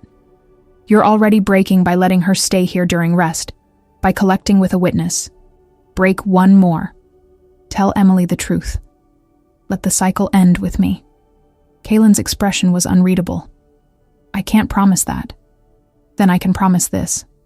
Robert stood, pulled a gun from behind the chair cushion. Fast, practiced, aimed it at his own head. I'll take my own life. Nullify the contract. My soul dies with my body, uncollected. You fail your assignment, face your own consequences. Mara's breath caught. Kaylin went very still. His golden eye blazed. Don't. Give me your word. Tell Emily. End the cycle. Suicide doesn't nullify the contract. It just makes collection harder, more painful. You'll suffer more for nothing. Then let me suffer. But promise me Emily knows. Promise me she breaks the chain. Robert's finger was on the trigger. His hands weren't shaking anymore. He meant it. Would pull that trigger. Would choose messy, painful death over clean collection if it meant protecting his granddaughter. Mara stood. I'll tell her. On her 18th birthday. I'll find her. Tell her everything. Give her the choice you and Marcus never had. The choice to walk away. Robert looked at her. You promise? You'll find her even if you're dead? I promise I'll try. If I'm alive, I'll find her. I'll tell her. Mara felt Kaylin's eyes on her. Felt his disapproval. But she didn't care. Put down the gun, Robert. Let this be clean. Let it mean something. For a long moment, nobody moved. Then Robert lowered the gun, set it on the table, sat back down. Thank you. That's all I wanted. A chance for her to choose differently. Kaylin moved forward. His movements were stiff, angry. You're both breaking rules that will get you killed. Promises to the dead. Letters held for decades. You think mercy matters. You think kindness changes anything. It doesn't. The system doesn't care about your good intentions. Then let the system be angry, Mara said. I'd rather break rules and fail than follow them and lose my humanity. You already lost your humanity. The moment you signed. The moment you watched Marcus die and did nothing. Kaylin placed his hand on Robert's chest. We're all monsters here. The difference is I've accepted it. The extraction began. Golden light. Black veins. Robert's body stiffened, but he didn't fight. Didn't scream. just closed his eyes and let it happen. Like he'd been practicing surrender for 30 years, preparing for this exact moment. But something was wrong. The extraction was too easy, too smooth. Mara felt it. The wrongness.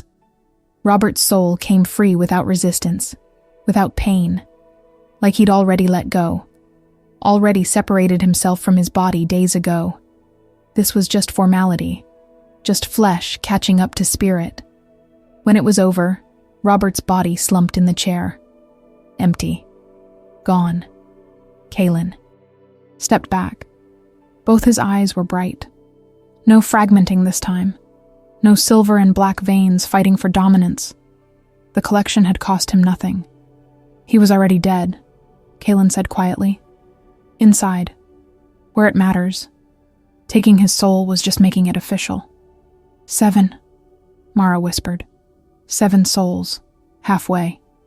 Yes, 5 more. Then your time begins. He looked at her. You made promises you can't keep. Emily Chen won't want to hear the truth. And if you're dead in 12 months, your promises die with you. Then I'll make sure someone keeps them. I'll write it down, leave instructions, something. You think you're saving her. You're not. You're just giving her knowledge that will haunt her. Knowing her father and grandfather sold their souls won't stop her from doing the same when her moment comes.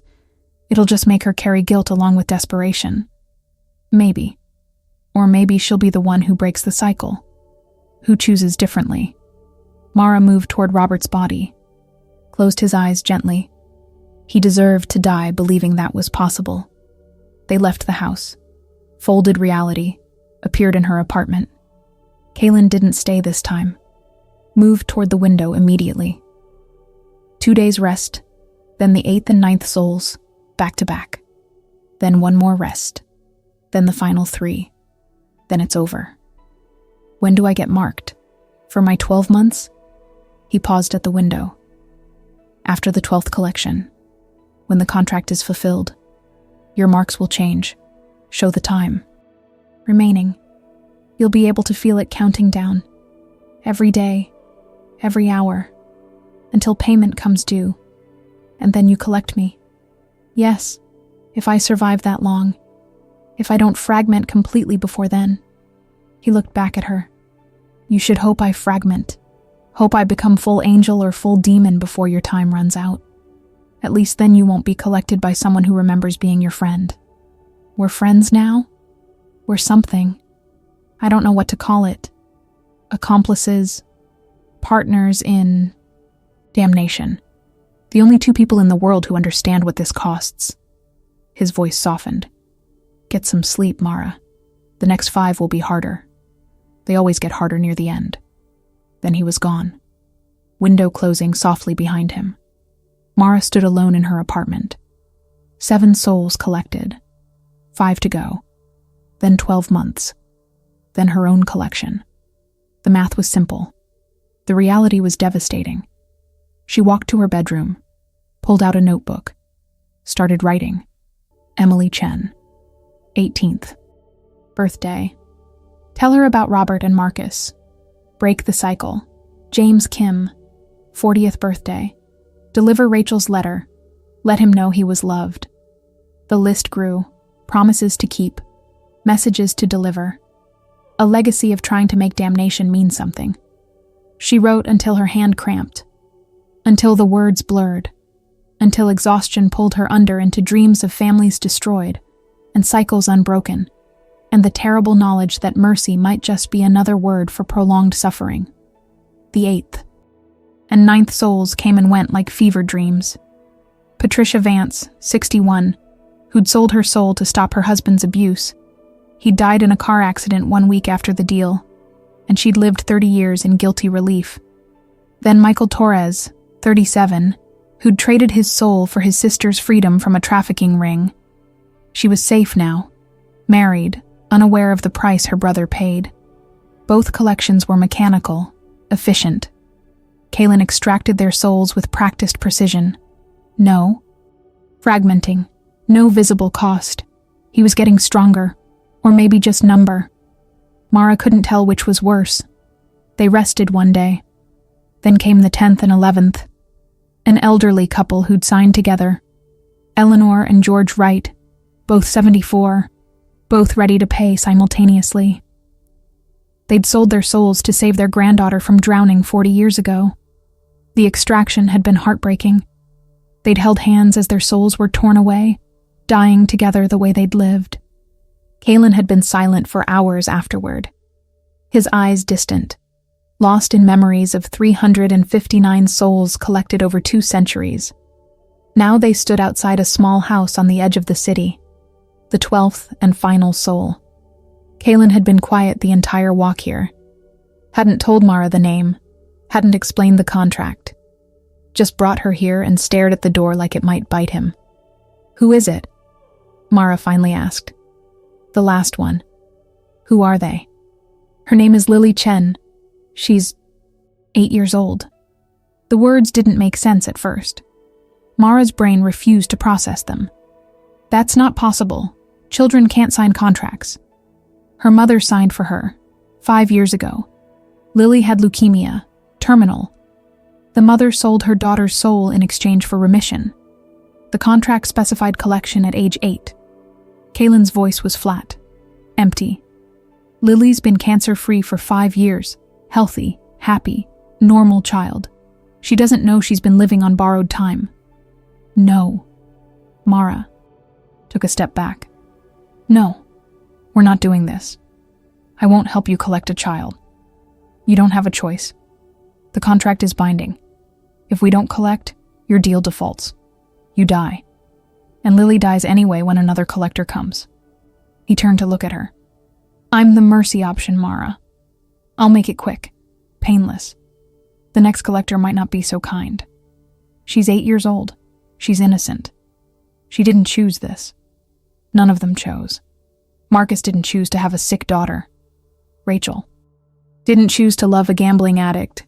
You didn't choose to get cancer. We're all victims of circumstance who made desperate bargains." His jaw tightened. "Lily is no different except she's small and young, and it feels worse." "It is worse. She's a child.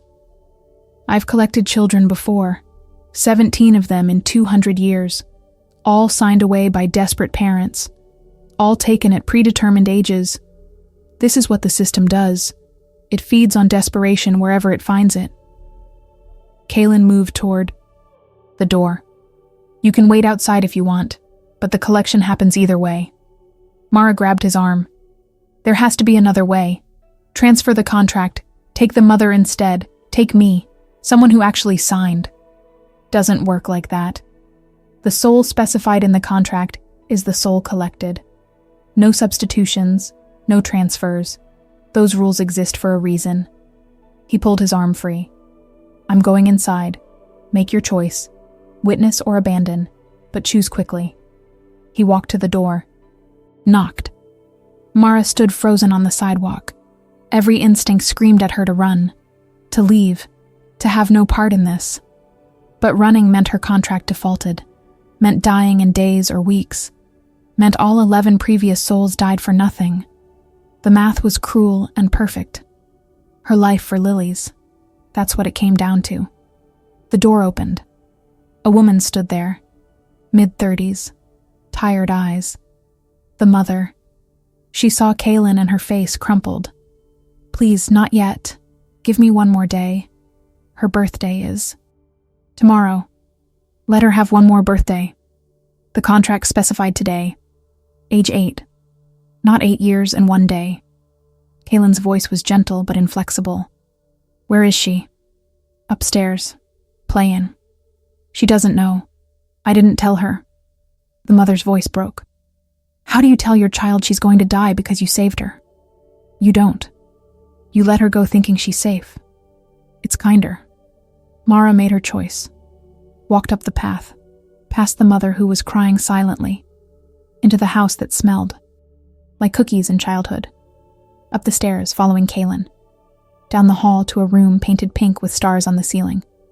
And there was Lily, small, dark hair, playing with dolls. She looked up when they entered, smiled at Kalen like he was a friend. "Are you here to see Mommy?" I'm here to see you, Lily. Kalen knelt down to her level. His voice was soft, careful. I need to ask you something. Do you remember being sick? A long time ago? A little. I was in the hospital. It hurt. She set down her doll. But I got better. Mommy says I'm special, that I beat the bad thing inside me. You are special. Very special. He reached out slowly, let her see his hand. I'm here to help you with something. It might feel weird for a minute, but then everything will be okay. Do you trust me? Lily looked at him with those wide, trusting eyes. 8 years old, innocent, doomed. Okay, I trust you. Kalen placed his hand on her chest. The golden light started immediately, brighter than any previous extraction. The black veins crawled slowly, reluctantly, like even they knew this was wrong. Lily's eyes went wide, confused, not scared yet, but getting there. Mommy? Her voice was small, questioning. The mother appeared in the doorway, collapsed to her knees, sobbing. I'm sorry, baby. I'm so sorry. Mommy loves you. Mommy loves you so much. Lily started to struggle, not understanding but knowing something was wrong. It hurts. Make it stop. Please make it stop. Mara felt something break inside her chest, a fundamental piece of her humanity cracking clean through. She'd watched 11 adults die, carried their guilt, made promises to their survivors. But this was different. This was watching innocence get torn away, watching a child pay for her mother's desperation. Kalen, Mara's voice came out strangled. Stop. Please stop. Can't. His voice was wrecked, tears streaming down his face, both eyes glowing bright, golden and black, angel and demon both weeping. Contract is contract. This is what we signed up for. This is the cost. Lily was crying now, reaching for her mother. Mommy, help me. Please help me. I don't understand. What's happening? The extraction accelerated. Kalen was forcing it, making it faster. Not to be cruel, but to be merciful. To end it quickly before Lily's fear turned to terror. The soul tore free with a sound like glass breaking. Lily's body went limp, empty, the light fading from her eyes. 8 years old and gone. The mother's scream filled the house, filled the world. A sound of absolute anguish, of grief that would never heal. She crawled to her daughter's body, pulled it into her lap, rocked back and forth, keening, breaking. Kalen stood, his whole body shaking, silver and black veins covering his skin, fighting, warring. The collection had cost him everything. Mara could see it, see him fragmenting in real time, see the angel and demon sides tearing apart. He'd held through 11 collections. The 12th, the child, was destroying him. 12, he gasped. His voice was multiple tones, discordant. 12 souls, contract fulfilled. Your months begin now. He grabbed Mara's wrist. The marks on her arm exploded with heat. She screamed, felt them changing, burning, reforming. When the pain faded, the marks were different, still black, still moving. But now they showed numbers, 365 days remaining. Her countdown had begun. Reality folded.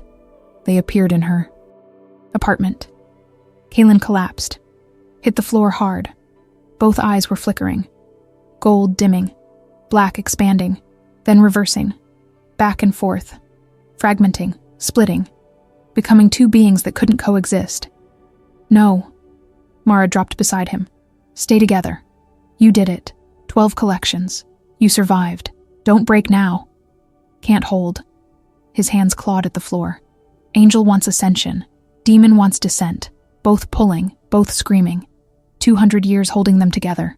Can't do it anymore. Can't. His back arched. A sound tore from his throat. Not human. Not animal. Something in between.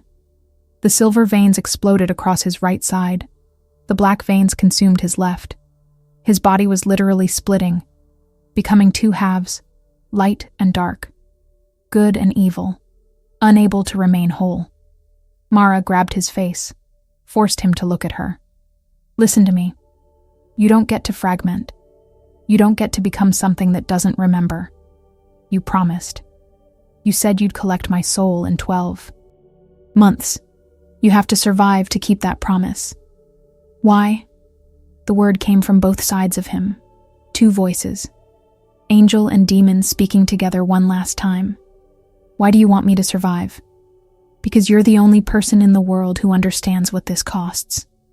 Because you remember all of them. All 360 souls. Because if you fragment, they're forgotten. And they deserve to be remembered. Even the children. Especially the children. Something shifted in his expression. The warring halves paused. The silver and black veins stopped fighting. Didn't merge, didn't balance. Just stopped. Held in stasis by sheer force of will. By the terrible responsibility of memory. I'll hold, he whispered. His voice was barely audible. For 12 months. Until your collection. Then I let go. Then I fragment. Deal? Deal. He closed his eyes. The veins faded slowly, retreated back under his skin.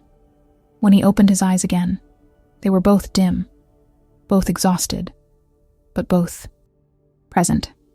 He'd held together. Barely. By threads, but he'd held. Kalen stood slowly. Mara helped him.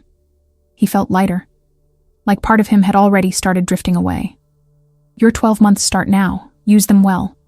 Do whatever you wanted to do. See whatever you wanted to see. Because when they end, I'm coming for you. And there won't be mercy. Won't be delays. Just collection. I know. He moved toward the window. Paused. I'm sorry. About Lily. About all of them. About you. I'm sorry this is what survival costs. Are you? Really sorry? Or do you just say that to make the guilt easier? Both. He climbed onto the windowsill. 365 days, Mara. Then you become 361. Try to make it count. He disappeared into the night, leaving her alone with burning marks and 12 months and the memory of a child's eyes fading to nothing. Mara collapsed onto the couch, looked at her arm, the numbers glowing softly. 365. 364 tomorrow, counting down to her own collection. She thought about Lily, about the mother's scream, about Kalen's tears, about 11 other souls collected in the name of her survival. 12 lives for 12 months. The math was simple, the morality was impossible, but she was alive, healthy, strong. She had a year, 365 days to do something. To matter, to justify the cost. She pulled out her notebook, started writing, promises to keep, letters to deliver, lives to touch in whatever time remained. If she was damned anyway, she'd make sure her damnation meant something.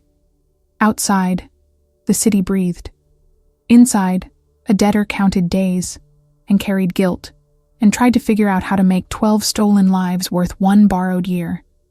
The marks pulsed with her heartbeat, counting down, always counting down, to the moment when Kalen would return, when her soul would be torn free, when she'd become another face in his perfect, terrible memory. But that was 365 days away. Tonight, she was alive. Tomorrow, she'd start living like she deserved it, or at least like she owed it to the 12 who died so she could try. The countdown had begun, and somewhere in the city, a mother held her daughter's empty body and screamed at gods that didn't answer. That was the cost. That was always the cost. And Mara would carry it for every day she had left. Mara's story forces us to confront an impossible question. What would you sacrifice to survive? Would you watch 12 strangers die to buy yourself 1 more year? Would you carry the weight of their faces, their final words, their empty eyes staring back at you in every mirror? She made her choice in a moment of desperation, and now she lives with the consequence of being alive. Because that's the cruel truth this story reveals. Sometimes surviving is the hardest punishment of all. Sometimes the real damnation isn't death, but living with what you did to avoid it. Kaylin understood this. 360 souls collected over 2 centuries, each one remembered perfectly, each one fragmenting him further. He became a walking monument to the cost of mercy in a merciless system. And Mara is learning the same lesson, one day at a time, as the numbers on her arm count down to the moment she becomes number 361. But perhaps the deepest question isn't about sacrifice or survival. It's about whether love and compassion can exist in a system designed to crush them. Kaylin broke rules for her. Mara made promises to the dead she might never keep. Together, they tried to inject humanity into an inhuman process. Did it matter? Does mercy mean anything when it exists within machinery built for damnation? Or is the attempt itself the point? The stubborn, foolish, beautiful refusal to let the system strip away every last piece of what makes us human? Maybe we're all debtors in one way or another. Maybe we're all paying for choices we made when we had no good options. The difference is whether we remember that everyone else is paying too. Whether we hold on to compassion even when it costs us everything. If this story made you feel something, rage, sorrow, recognition, hope, then it did what it was meant to do. These are the stories that matter. The ones that force us to examine our own capacity for sacrifice and selfishness, for mercy and cruelty. Don't let this one fade from your memory. Hit that like button if Mara's journey moved you. Subscribe if you want more stories that challenge what it means to be human. And share this with someone who needs to hear it. Someone who's facing their own impossible choice. Someone who needs to know they're not alone in carrying unbearable weight. Because in the end, we're all just trying to survive in systems that weren't designed for our survival. And sometimes, knowing someone else understands that cost is the only comfort we get.